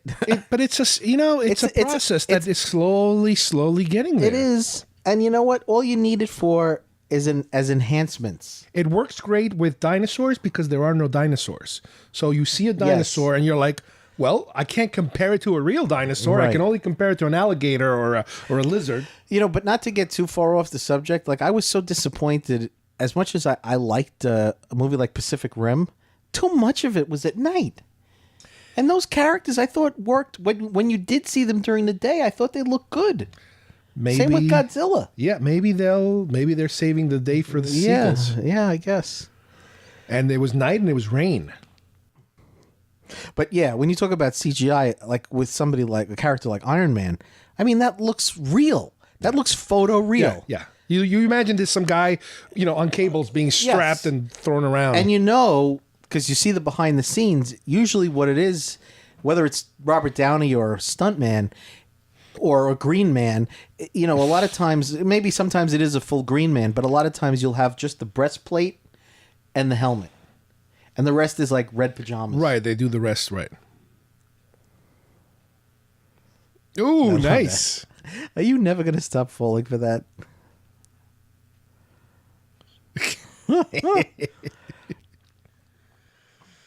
Yeah, I felt bad for Hawkeye because it's like I want to see Hawkeye doing the Hawkeye thing. Well, you're going to see him a lot more in the sequel. Now, these two are supposed to have something in the past. Yeah, but not a romantic thing. It's not like a relationship or anything. It's like they're just really good friends. I don't think I'm pretty sure it's not a romantic thing. And also, what's interesting too? Again, even if they're not doing it exactly the same way, the movies are going towards the comic in the sense that the first Avengers, the first version of the Avengers, was that classic team: Cap, Thor, Iron Man, Hulk, but it was also Ant-Man and the Wasp. So they're not in it. But in the second film, even though they're going to be in it, I think it's going to be very much sort of an Empire Strikes Back situation. A lot of bad things are going to happen. And you're going to have Hawkeye taking a lead. You're going to have Quicksilver, the Scarlet Witch, the Vision, who we finally saw in the last trailer. Oh! Yeah. Very Whedon. You got to kill somebody. Whedon has to kill somebody. Bastard. And he, Marvel wasn't going to let him kill anybody else. And there you go. See, he does it in front of Thor because those two are the closest. The closest. And he flames him up. But yeah, I think in the sequel, the team, I think, is really going to implode.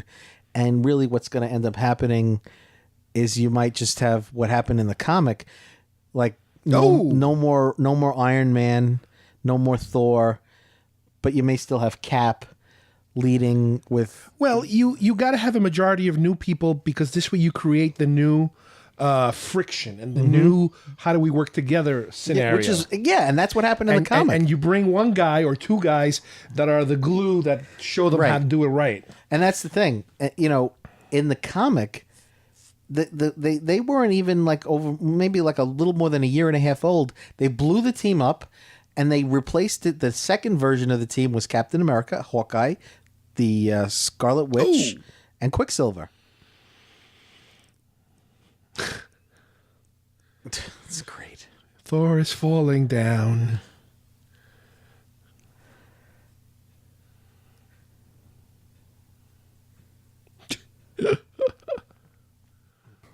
Boink.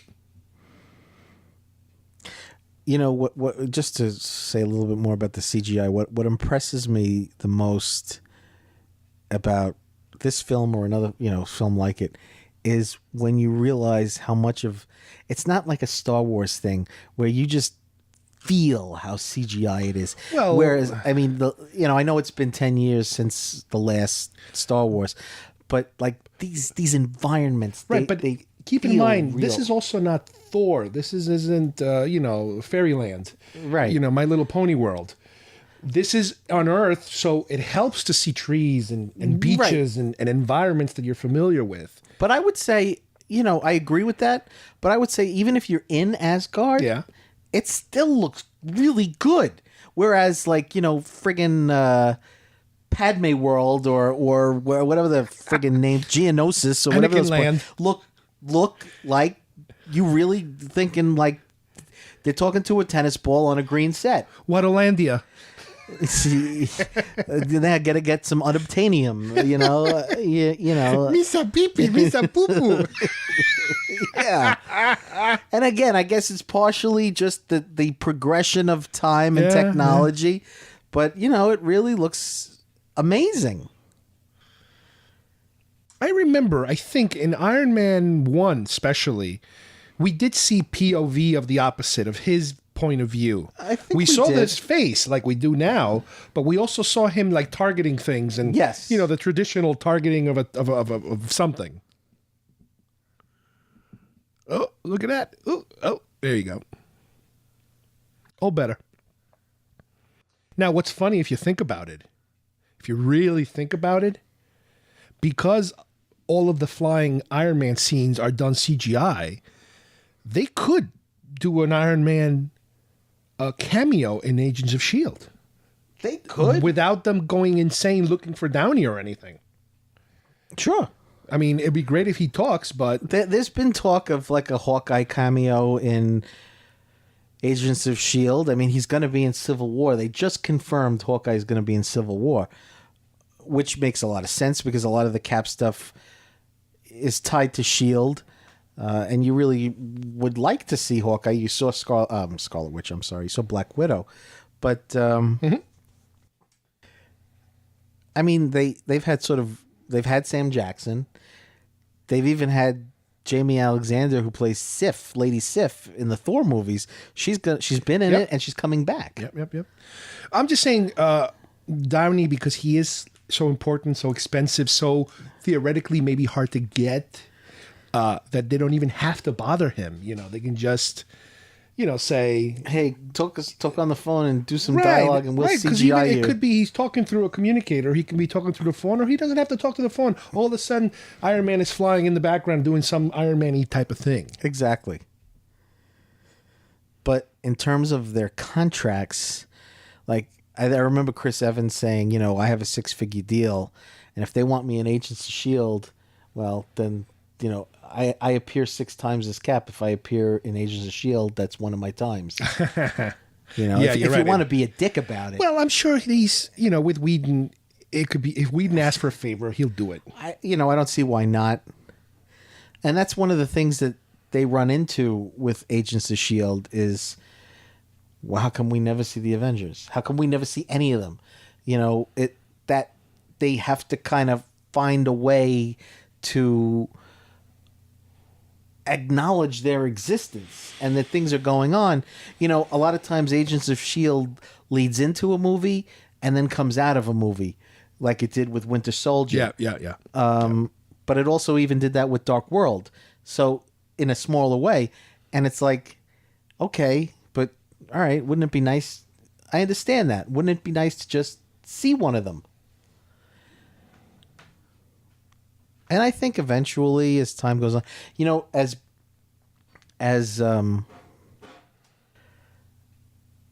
marginally or poorly, however you want to put it, as Agents of S.H.I.E.L.D. does, Disney is never going to cancel it. Never. Well, but because you also, they need it. But we also have to understand that you're never going to get a movie quality No.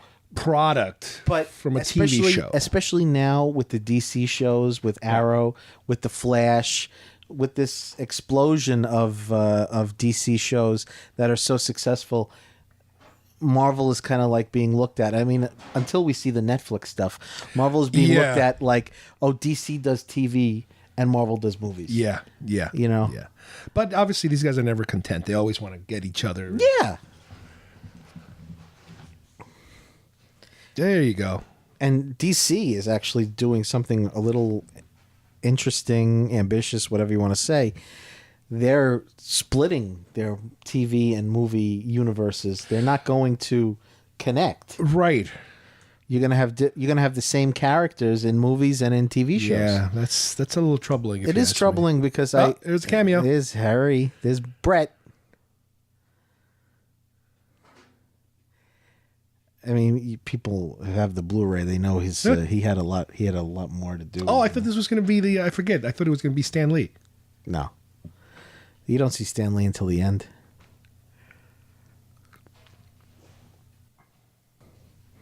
He's got like 2 extra scenes in the deleted scenes. Is he what's his connection? What's Stanton's connection? Is he a friend? I don't know. I don't know if he's friend like Joss just likes him or Oh, okay. I don't know what I'm the like, deal he's is. got to be connected somehow. Because Yeah. you don't get somebody that famous to. Yeah, and again, like they cut most of his stuff. There's a couple of extra little bits that he did. I mean, I'm always happy to see him, but you know.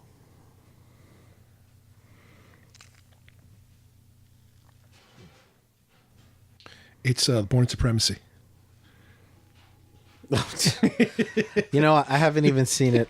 You didn't see the one with him? No, Oh, it was pretty good. I didn't It's really. a good. I really didn't have any interest in it, to be honest with you.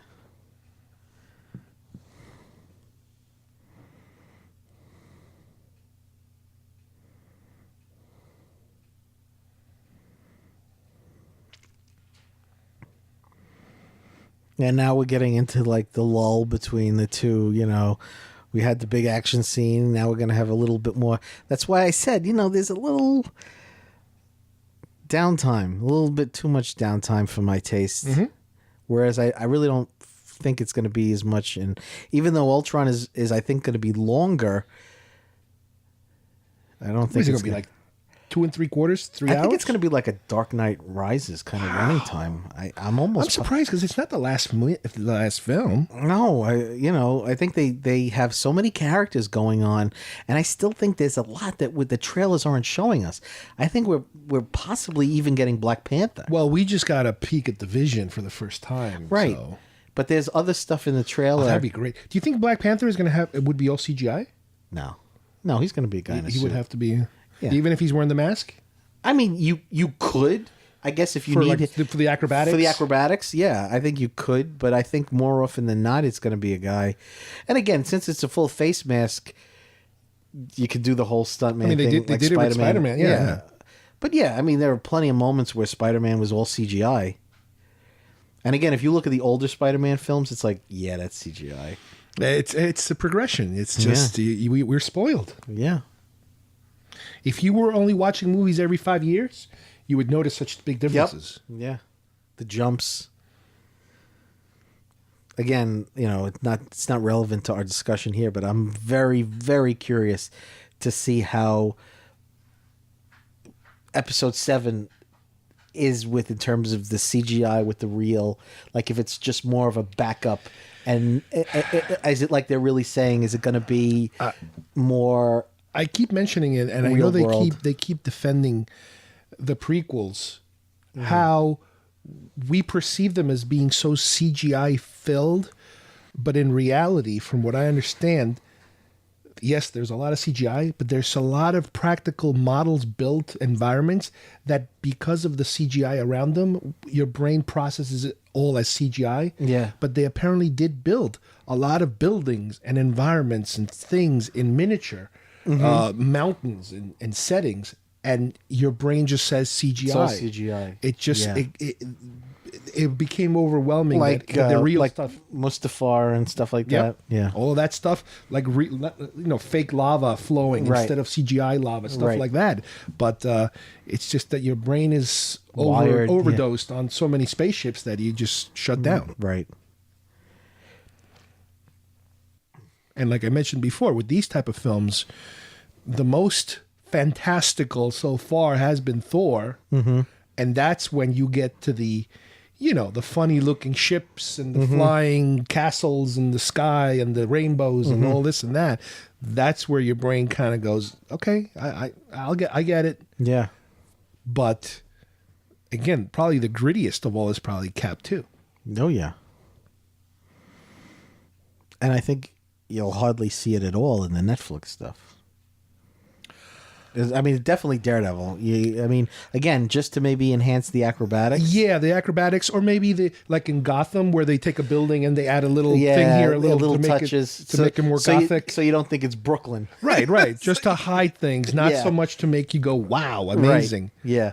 Which I love that. I love when you Yeah. have effects that are so subtle that you completely forget the fact that, like this shot right here, there might be like the Stark build. There you go. Yeah, that the doesn't Stark belong building there. doesn't belong. Or you might Yeah. have somebody might have moved the building to the left a little. Yeah. And you never notice it. You never realize it. Right. That's amazing to me. One of the things I like too about the battle that's coming up, when you compare it to like Man of Steel, where they just sort of, and I liked Man of Steel. I'm not going to say that I had my reservations about certain aspects of it, but I did like it. But when they finally have like the battle in Metropolis, Yes. it's ridiculous. In this film, Whedon goes a long way to show you that it's contained. That once the aliens start coming through the portal, Cap is very much on top of creating a perimeter, and like the whole city isn't obliterated. Right, but it's a team also. It's a lot of people. You're Right. operating as a team. And Man of Steel, it's a one one-on-one, guy, brawl, Yeah. wrestling match. Yeah. But I got to tell you, the way that I know DC is playing catch up, but what I'm very, very nervous. They want to do their whole connected universe and they want to do everything. But I think that That's Queens. That's Queens, yeah. I think that There you go. they're sort of in a rush, and I don't know. It really, I don't think it's a slam dunk that they're going to be successful. No, I know. They're Now, cramming. What's the implication here that Nick Fury overplayed the Coulson's heartstrings? death? Yeah. Yes. Or is the implication that he knows he's not dead, or is No. Fury doesn't know that. Not at this point. But yeah, he's using it to get them. He's trying to manipulate He's them a little bit, manipulating them the same way Loki is. Right. I mean, except in a different way.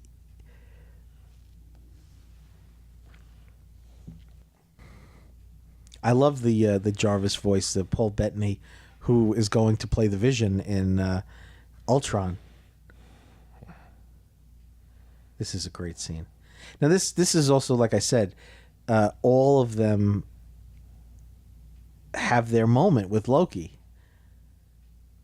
But the best moment of all with Loki is the Hulk's moment with Loki. I don't think I've ever laughed harder than when that happens.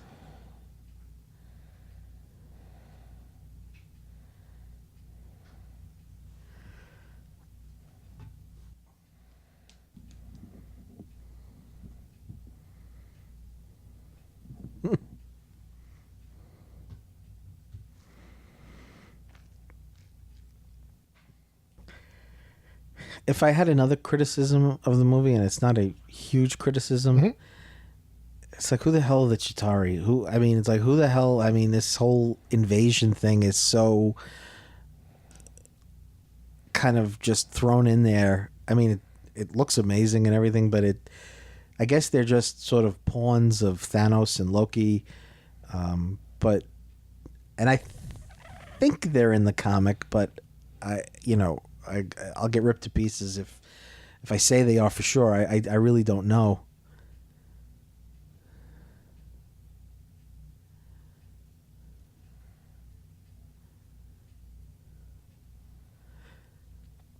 And this is what I love too, is that yes, Loki did plan this whole thing out, but he's Stark is explaining to him that it's all going to be disastrous for him.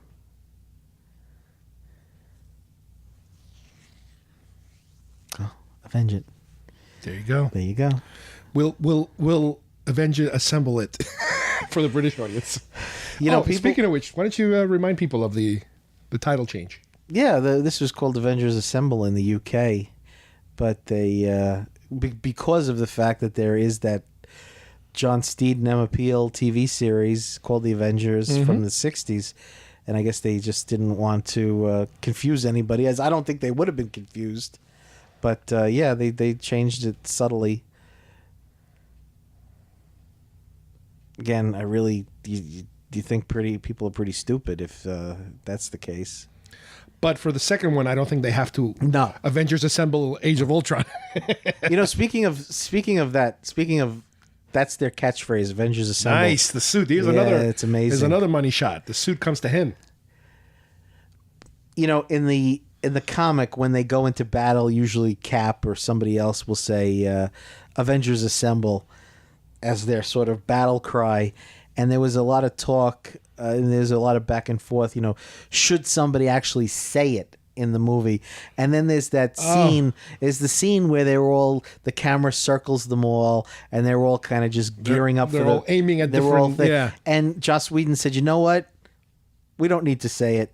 That moment, that's Avengers Assemble. Now he'll kick him the Chitauri. I'm surprised because of the fact that they do so much customization now for countries. Remember, Iron Man 3 had a whole Chinese stuff. Yeah, like 20 minutes of stuff. But that was, I think, a lot, and for whatever reason, I can't explain it, that there were the Chinese, either the government or whoever, helped fund the movie, so they got their own little extra stuff for their country. But I don't think that, and I guess that was after the Disney merger. It was.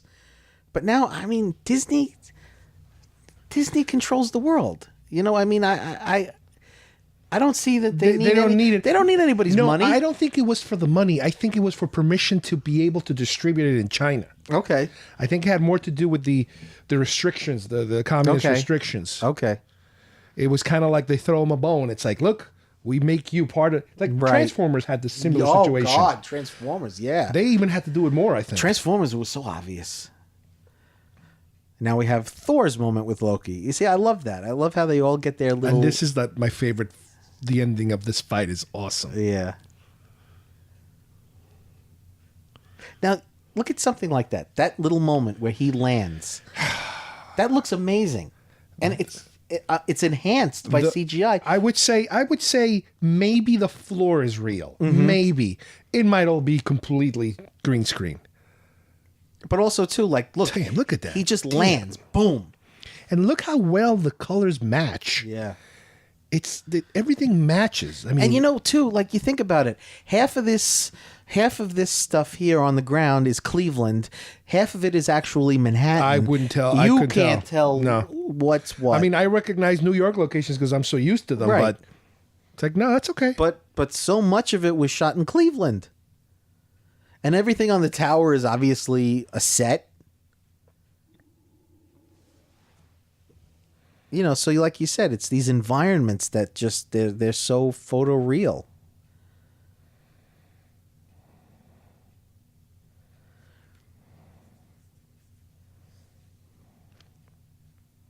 But yeah, I do love how there is a sort of, like, Cap takes control and has a sort of logistical basis for everything he's doing. Well, here's where they're starting to learn how to fight as a team. Right. It's like everybody take a turn. Right, but you have to recognize that somebody is the leader, and what I love is that Iron Man defers to Cap.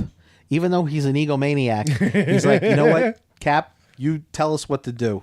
Right. Cap is the strategist. Right. The Hulk is the brute. It's the tank. Yeah. And Iron Man is the precision missile. And like Hawkeye, and these guys are the boots on the ground. Right. You know? They're the pawns almost in a way. The grunts. I don't know what Thor is. He's brute force too. He's the blonde pretty boy. Yeah, but you know, he's sort of like Hulk level strength.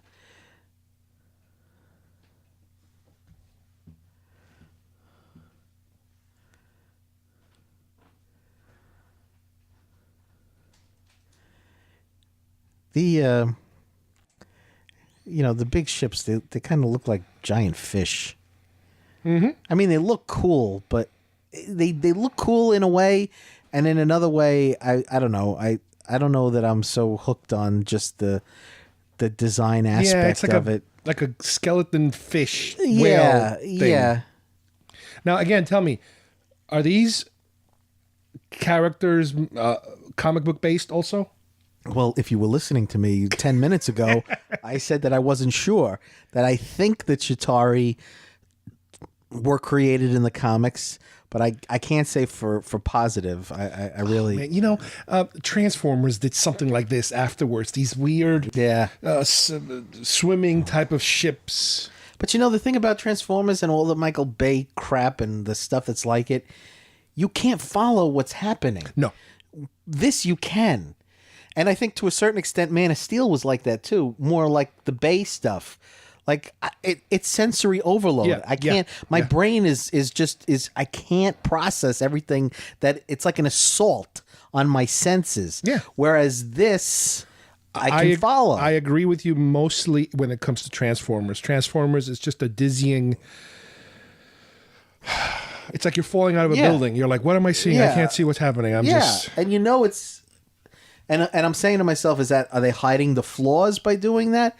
Like another sort of example. I don't think so. I think that's the style they like and they think kids won't react to. It's true because I'm almost ashamed to admit this, but I was desperate one day to see a movie. I was kind of stuck somewhere, and I went to see Ninja Turtles, which was horrible beyond belief. Michael Bay presents. But yeah, it had that Transformers-y vibe. That fight at the end in the city. Oh yeah, it's like it was a little bit more. I was able to follow it a little bit more, but it was too much. It was just too much. But this, everything is focused. Right, and the majority of the action is the people. Right. It's not ships chasing each other. It's one on. It's this. Yeah. This reminds me of Superman 2. Superman 2. Yeah. Yeah. Superman. That was great.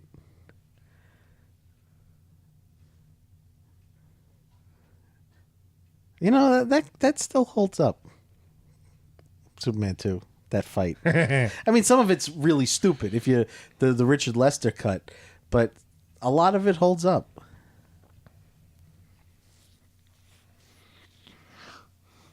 Here's the guy from Agent Carter. Are you watching Agent Carter? Did you watch it? I thought it was good. I only got Yeah. I only got into a couple of episodes in. I have to catch up. Oh, I liked it. I liked it very much. Now that's another example of Marvel films and TV sort of tinkering with the comics. The character of Edwin Jarvis, who's like her assistant in the show, and is the butler. Mm-hmm. He was the butler of Tony Stark, not Howard Stark. He was in the comic, he didn't work for his father, but they couldn't do it that way because Jarvis was already his mechanical assistant, whatever you want to call it. His little robot friend. His robot friend. And that's really what's going to end up being the Vision, is Jarvis. Mm-hmm. I tell you, too. I know there's a lot of stunt work and stunt men and stunt women, but a lot of stuff, they do a lot of stuff. Jeez. And I know a lot of it's helped with wires and stuff, but they're pretty athletic. This is great. This is great. Boink. I like that too. Like when Thor lands, he's even a little shook up, like.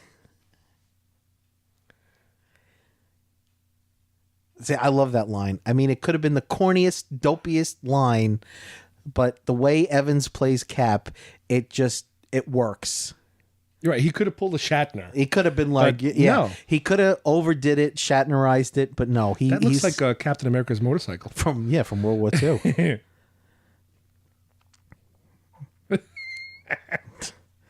And it's crazy. With this this is a set. Like this, I mean, they haven't done a lot of behind the scenes, but when you see that they built this little kind of strip in a studio, and what you're seeing, I mean, all this background stuff is CGI. Yeah, I love this. I just love this. This is amazing. Now this is see this shot, the next cut. It's all CGI. This. Yeah, there you go. Like that wasn't even Ruffalo at the beginning. That was a CGI Ruffalo if you freeze it. Wow.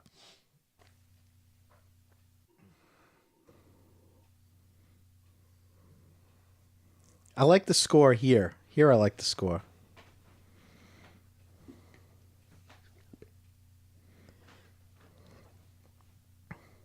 Oh. The little lobster monkeys. Yeah. Yeah, see, I love this. Yeah, that's a classic shot there. That whole And this is what I was saying before. zip around. He could have had Cap or somebody say, "Okay, Avengers assemble," but you know what? That would have sounded dopey. And here you see Cap being the strategist and him saying, "Okay, you do this, you do this, you do this."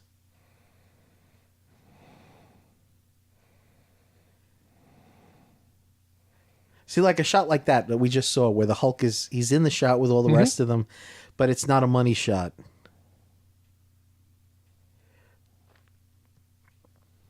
Legolas. I love the lines.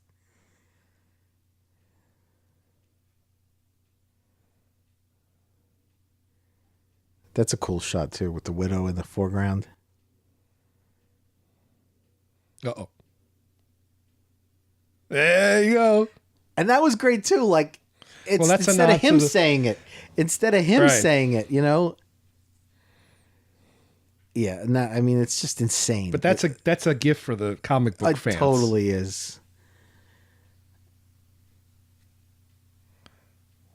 And you know what else too? What I like, and I think Whedon really did this a lot in. You might remember in Firefly and Serenity, is that, and it was also sort of in Battlestar too. That like jerky, shaky cam that that to kind of enhance the realism of it, like with ships.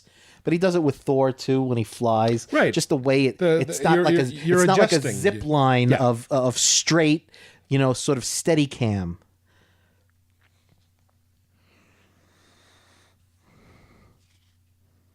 Like that was a real shock to me when they did it in Battlestar. I really and I guess Firefly to a lesser extent. Like it took me a little bit to get used to that.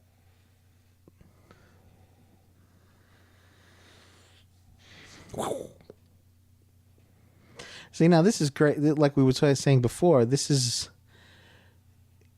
you're keeping Downey's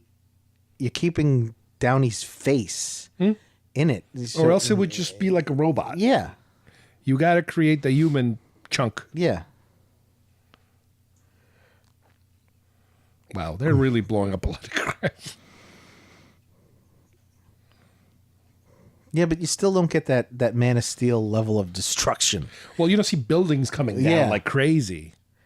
Or like Godzilla, Or you feel like in Man of falling on- Steel, like, hundreds of thousands of people are dying.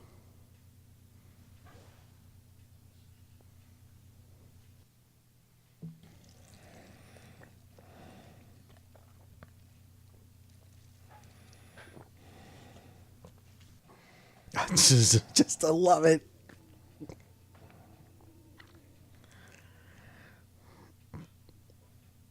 I mean, I think it's safe to say the Hulk steals the movie. Yeah, too, like that out of focus, in focus kind of a thing. Ooh.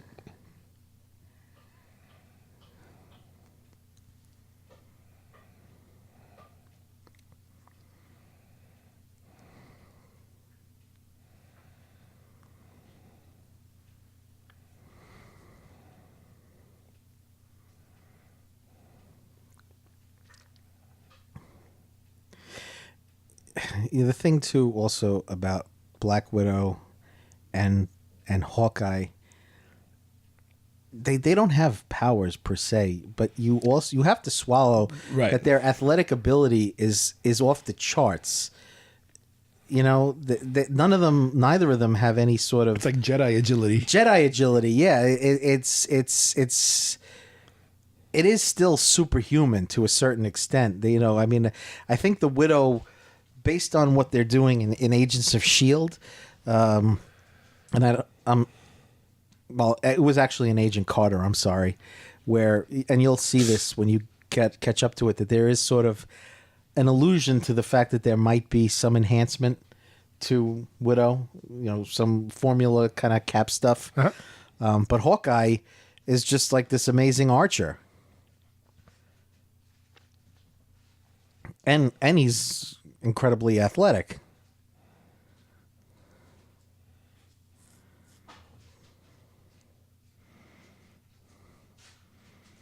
See, I love this. Here we go with the Hulk and Thor. I love it. I love the noise that Thor's hammer makes when when it connects. Uh-oh. Ooh.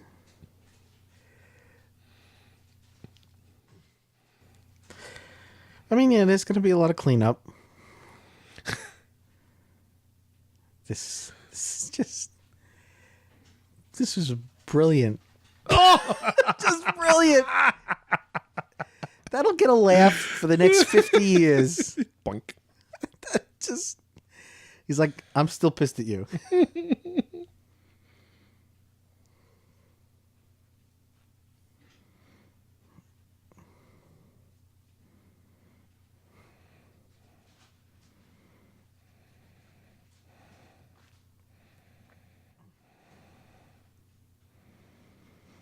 All the guys, all the Chitauri guys, they're all green guys, you know, green suit guys. Really? Yeah. Well, yeah. No, trust me. All of them. Every last one of them. They're all... Even you know, for the close hand-to-hand combat ones? I can't answer that for sure. But I mean, I mean, saw... that definitely, yeah. I saw a lot of behind-the-scenes stuff where they're fighting in the street. Like the Cap Thor stuff that you see in a few minutes. They're all green guys. Or maybe not green, but like dark-suited guys. Now, Cap really doesn't care about his identity, right? He's not trying to cover his face. That's just part of his costume. No, he's not hiding anything. Which is interesting. It's interesting you bring that up because the whole point of Civil War, the storyline Civil War in the comic, is about the superheroes being able to keep their identities a secret. They don't want the government to know who they are. They don't want anybody to know who they are. But don't we already know that most of them, like Iron Man is Tony Stark in the movies? You didn't let me finish. The movies have established a different dynamic. Yes, Tony Stark was like, because... Also, in the comic, he never... No, I mean, he's okay. like, no, Iron Man... And they made a joke about it, because in the comic, for years, I mean years, they were trying to lead you to believe that Iron Man was Stark's bodyguard. And in the movie, they sort of make a throwaway joke to that, like, okay, we're going to do that, you know, Iron Man's going to be my bodyguard. And he's like, you know what, I am Iron Man. And that was sort of... I mean, there really aren't a lot of superheroes in the MCU at the moment. But the whole concept of a secret identity is not part of the movies as it is in the comic. So I don't know how Civil War is going to change that. Oh, this is the best. Well, I guess maybe by introducing new characters. Or having Spider-Man in it. Right. Because Spider-Man... Spider-Man's he's never in public. Oh, this is great. I love this. Who doesn't? Ow! Ow! Quit it! Ow! Ow! Ow! A couple more for good measure. He looks at it like, is it dead yet? No. That's Ruffalo's voice, by the way. That was Ruffalo's voice. In the You hear his voice? He's, in the Ed Norton movie, they used Lou Ferrigno's voice for the Hulk. But here they use Ruffalo's. They should have given Lou something. They did. As a matter, I was just about to say that they sort of modulated a lot of the growls are actually Lou. I like that. They always throw him a bone. Yeah.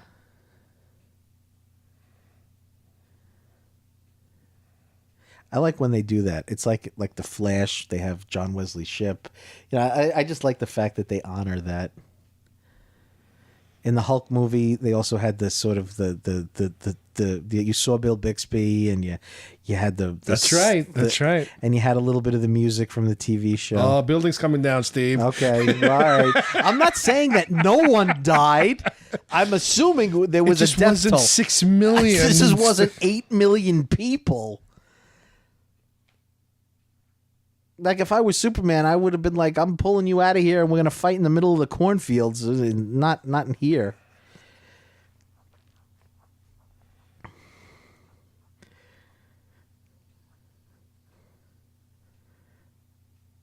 There's the shawarma place right there under the farmer's insurance sign. Remember they go to the shawarma place at the end? Oh. Yeah.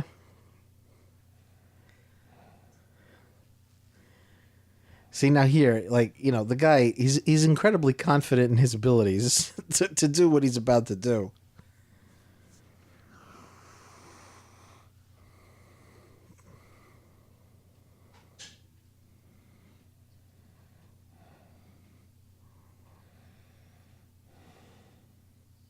That's gotta hurt. And you see that, Hawkeye has a mask in the comic. And I know that they, a lot of the masks and sort of stuff look stupid, so they're not going to have them in the movies. Right. But yeah, this whole secret identity thing is not. That's all right. The Hulk Hulk's doesn't. taking a beating. You can't beat the Hulk.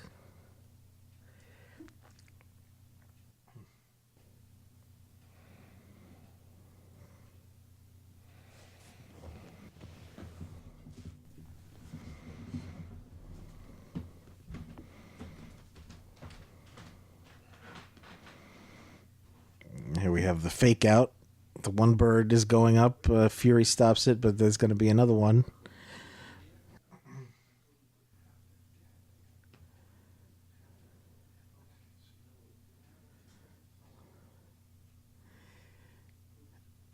I love how we see a sort of a side to Tony Stark here, to Iron Man, that he's already established as a hero, but this scene takes that heroism, takes the character to another level that I think we haven't seen to this point, and they that'll be extrapolated in Iron Man 3. That here he's facing something that his swagger and his confidence can't really overcome. He's really faced with a situation.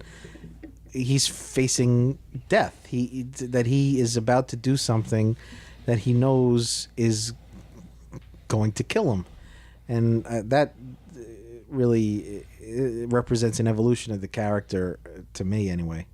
Well, that's where the whole team aspect kicks in. Yeah, it's if this was a standalone movie, he'd be dead. Yeah. But the fact that there's this willingness to go to that place, to do something that I just feel like in Stark's case, in Iron Man's case, like this really more so than in the standalone movies. Like here it is. He's like, I'm gonna do this. I'm gonna kill myself in order to save the world. And he's sort of, Cap has challenged him and said, it's all about you, and you think you're this, that. It reminds me a little bit of Star Trek 2. Oh, when, okay. You have the sense like Kirk, in all those years of being, a smart ass, like I can handle, I'll beat you, I'll trick you, I'll do this, I'll do that. But, facing that no-win situation, and Spock does what Kirk has never done. He sacrifices his life. So that's what this particular moment sort of reminds me of. Do you think at one point in these future films, especially with the lead actors moving on, that they might actually pull off something like that, where he goes through with it? I have to say that, yeah, I think it's possible. You know, I know that Marvel's business model is, you know, just to keep doing this forever and ever and ever. And of course, I don't blame them. But you wonder, you know, will they take it to that place, you know, in sort of say all these movies, say all these characters, they just live beyond us. And they go to a point where they do have a moment where they kill some of them, however. And then they let it rest for a while and then bring it back. You know, we might not even live to see it. You know, we might. You know, it's hard to say. But, I mean, these characters, it's like American myth, you know. I just think that they'll probably go on and on and on.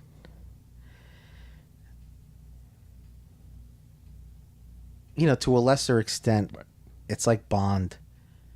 You know, Bond keeps going on and on and on. And you accept it. And you accept it. I mean, whoever thought other people could play Bond besides Sean Connery? I mean, it's possible. You know, we talk about Downey being so indelible as Iron Man, and he owns the character. But it doesn't allow, or it doesn't disallow someone else from playing him. Yeah. But it's just, you just need to have that gap of time to let his, not to let his performance be forgotten, but just to, yeah, that's amazing. but to let, you know, to let somebody else come in after enough time has passed. I like the fact that without it being a cliche, everybody gets their turn to save the day. Yeah. Even in this end sequence here, where the Hulk saves Tony, Tony saves this, and she sticks the thing in the machine. Yep. And it's been done wrong so many times in so many films where it's like, okay, now it's the little kid, it's the little guys, and now your turn, and now the woman has to do this, and now this minority has to do this, because everybody has to have a turn at everything. And it's like, no, you have to do it in a way that is... that makes sense. And it flows. It has to. It doesn't have to look forced. Right. And they get it. They do it. It's funny too. Yeah. This is a 4 or 5 star movie. You know, Joss Whedon really is. Well, it's the benchmark for this type of thing. It is. I mean, and you know, there was a lot of fretting and wondering and worrying if this was going to be pulled off. But the minute they announced him as the director, I was like, we're in good hands. This is gonna do well. You know, forget the fact that people were saying, well, you know, all he did was Serenity, and Serenity only made $25 million. Didn't matter. It didn't matter. He knew how to make this kind of film. And I think that the Marvel people saw that. They knew that. Yeah. Yeah. It took a chance. I mean, hey, listen, they're spinning the wheel every time. I cannot tell you that every single anything they do is a guarantee. Right. And you know what? Everybody's waiting for them to fall flat on their face. And you look at Phase 3 by just the odds of just the odds. Yeah. I mean, Phase 3, yes, you had Guardians. Guardians was a hit, and Guardians, it was like, did you see that Saturday Night Live little sketch where they were making fun of Guardians, and they had like every Marvel doing like, it was like a shopping cart and like all these other, it was like the scene in Guardians where all 4 of them are walking, you know, and Chris Pratt and everybody's like, Guardians of the Galaxy, blah, blah, blah. And then Marvel, they were making fun of it by saying you could have an old lady, you could have a shopping cart, and it's just Marvel, you know, but oh, there he is.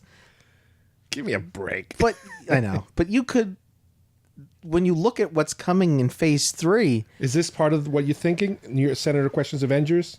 Yes. That's part of that little scene? Yes. But there's a lot of question marks. You know, you might have, like, you know, it begs the question, what is a hit? Based on how much you spend? Like, if a movie makes $200 million anymore, that's not a hit. That's barely making back its budget. It's like you got to double your budget, I think. So can I honestly say that the movies like Black Panther, like Captain Marvel, like Inhumans, are they going to be even like cap level successes? I don't know.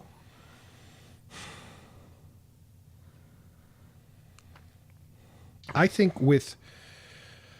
think certain movies, like for example Black Panther, they're going to try, which makes sense, to try to appeal to a broader audience. Sure. And there's no way that you can say it's just another film. No, it's just another superhero film, but they want to try to tap into the black audience. Because it's like, here's your chance. Or here's your superhero. Or with Captain Marvel, a woman's. Oh, you're right. Want to get the women in. The beauty of Marvel is they've got them all. It's You not don't like they're creating. right. They don't have to invent it. They don't have to invent it just to please anything. It's there. They just have to They take just it. have to do it. Do it and do it right. And that's, with the Netflix stuff, they are going to go, when they're going gritty, they're going more like urban. Right. They're going to use those characters that they already have, like Luke Cage and Daredevil. Plus, they're probably thinking those people that like the Dark Knight vibe.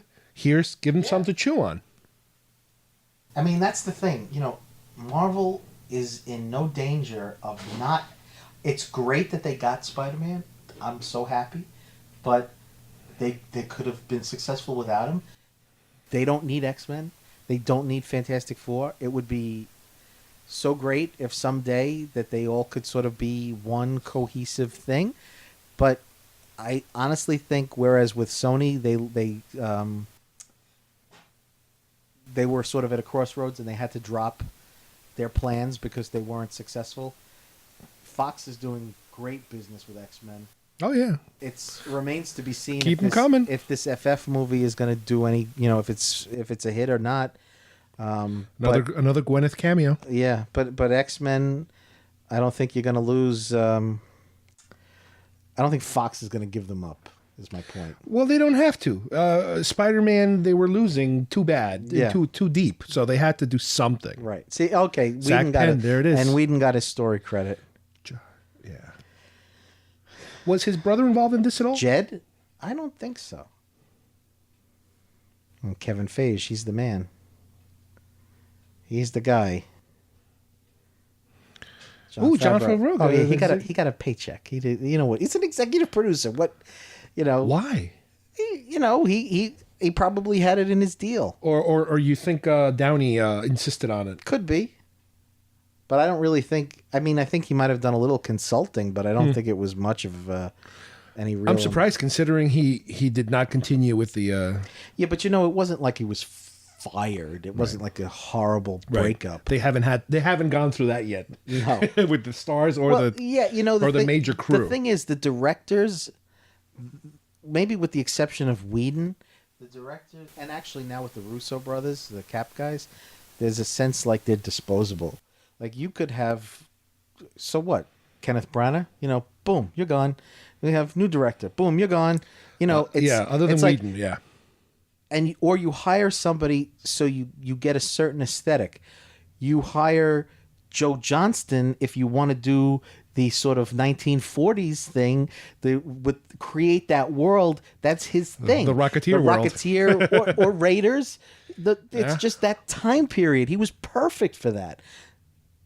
But then you don't need him for the second one. You get the Russo brothers. I could have swore that didn't Johnson either direct one of these Agent Carters or something like that, or I don't know. I thought I thought they were bringing back somehow to do something TV wise, and the Russo brothers too. And well, the Russo brothers are doing Civil War.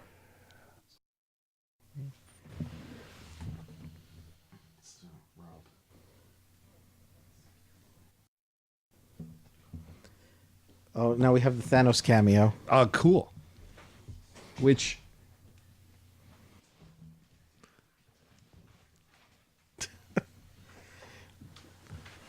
Now, what hint are we getting from this going in what direction? Well, now you're going to see Thanos. You're going to see. You're finally going to see the big guy, the guy who's going to be the villain in the third Avengers film. You see him in Guardians. He's but again, at the time this came out, we were a number of movies away from the third Avenger film. This is a long-term hint. You think people are saying to themselves, is he going to be the villain in the next movie? Right. But no, he's not.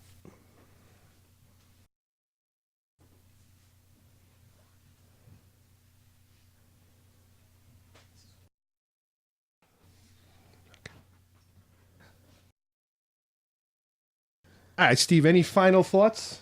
Just that this is the best movie ever. and I waited my whole life for this movie to come out, and I'm very glad it finally did. And it was so huge and such a hit, and I can't wait for Age of Ultron. Right. And not only that, but like we mentioned before, that we have so many other, and let's just quickly go down the list of the in-betweens, that we're going to get. We mentioned up next we have Age of Ultron. Ant-Man? Well, yeah, Age of Ultron is definitely the next big thing coming down the line. Ant-Man. Ant-Man in July. And are we expecting to get Ant-Man crossovers into future possible things? I think so, but I don't know exactly how. Possible future Avenger team members? Could 'Cause be. You mentioned some of these other guys that used to cross over. Then Cap, Civil War. Cap Civil War, which... Is that the first one we're supposed to get Spider-Man making an appearance? Possibly, yeah. Very good possibility. What do you think? A cameo or actual FaceTime? I think I said before once, it's either they had a plan A and a plan B. Plan A was have Spider-Man in the movie as a major player. Plan B, he's not in it at all because they don't get the character. Because they were so close to production when they made the deal. But I think they were far enough away from production to put him in the movie. And I think he's going to be in the movie substantially. Wow. Now, as far as the rest of them go, I can't give you the exact timeline, but then we have like... No, yeah, let's mix it up. Captain Marvel. Captain Marvel, which we mentioned. That is, again, I think it's almost kind of like Guardians in terms of how unusual I think it's going to be. Don't you? Yeah. Not just because it's a woman, but the character is a very unusual character. Well, they have, as I mentioned before, the Kree. She has a lot to do with the Kree. So that's going to factor into Captain Marvel. It's going to factor into the Inhumans. Okay. This race of beings. Any casting on Captain Marvel yet? No, not yet. Nothing. Black Panther. We mentioned before. Andy Serkis is the villain. We're going to get a preview of him in Ultron. In Ultron. So, and I guess that character is coming because he's the lead Panther villain. Yes, he is. And Chadwick Boseman is playing Black Panther. So he's not only doing a character, but I guess he's also doing some of the future mocap, aside from him being a character. Yeah, and we should also just quickly mention that Black Panther is probably also going to be in Civil War. Oh my God, they're going nuts. And don't forget Doctor Strange, Cumberbatch. Well, Doctor Strange... Now, do you think Doctor Strange can mix it up with any of these guys? Or they've already proven that with Thor. They take a world as wacky as Thor's and integrate it into the real world. You're going to do it with Doctor Strange. I'm sorry. My point is, do you think they can combine some of these characters, some other Marvel characters in a Doctor Strange film, or it's going to be more, it's just him doing his thing? I think they're going to have to because they're going to have... They want to interconnect everybody anyway. Infinity War. Yeah. Inhumans, you mentioned Agents of S.H.I.E.L.D. They're going to be... They've already kind of introduced the theory of those bizarre characters. And what else is left? The next Avenger, in part 1, 2, originally was supposed to be just one, or just... No, it was always supposed to be 2. Really? Yeah. And that picks up after Civil War or after Ultron? Does it have to do anything with Civil War? After Civil War. It's a post-Civil War environment? Yeah. And you think by then... And don't forget the Spider-Man movie that they're shoehorning into Phase 3. Oh, my God. But do you think by Infinity War, do you think we'll have an almost completely new cast of Avengers?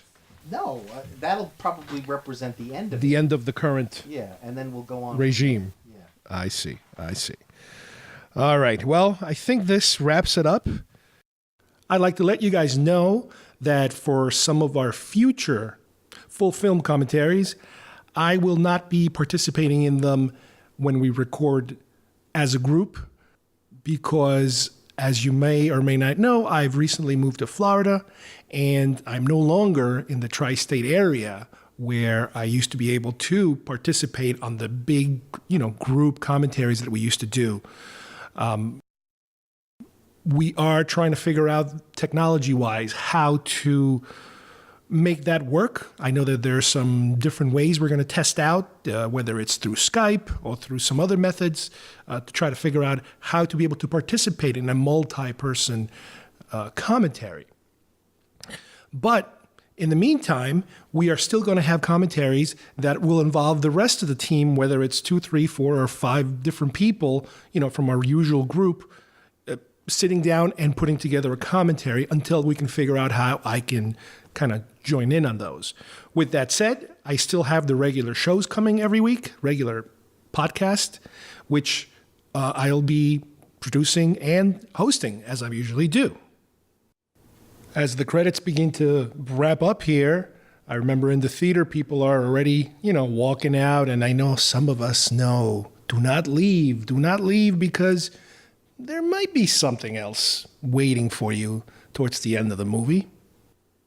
And just like in most of these films, we do get a bonus little scene, and this particular one is the one Steve mentioned earlier about the restaurant. The restaurant after Iron Man gets his ass kicked and he sees this restaurant. Yeah. He wants to try it.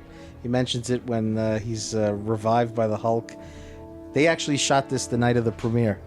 The night the night of the premiere, they got them together. Back in costume? And shot this scene. I remember everybody really loved it in the theater. Yeah, It's cute. such a simple, and they're all cracking up. You can see they're covering their face, half of them. And it's kind of a nothing. It's funny. Cool. Well, that brings us to the end of another commentary. This was Avengers. I'd like to thank Steve for joining me today and you guys for listening. And we will see you here next time at GeekFest Rants. Bye-bye, everybody.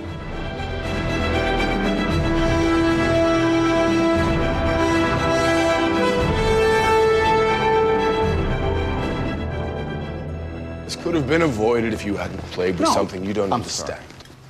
I'm sorry. It is funny. It's a hoot that you don't get why we need this. Tony, maybe this might not be the time. Really? That's it. You just roll over, show your belly every time somebody snarls. Only when I've created a murder bot. We didn't. We weren't even close. Were we close to an interface? Well, you did something right. And you did it right here. The Avengers were supposed to be different than S.H.I.E.L.D. Anybody remember when I carried a nuke through a wormhole? No, it's never come up. Save New York? Never heard that. Recall that? A hostile alien army came charging through a hole in space. We're standing 300 feet below it. We're the Avengers. We can bust arms dealers all the livelong day, but that up there, that's the end game. How are you guys planning on beating that? Together. Professor Crazy Pants, I'm a god and you're an ant. And you know what artsy is code for? Naked. Misa pipi, misa poo-poo.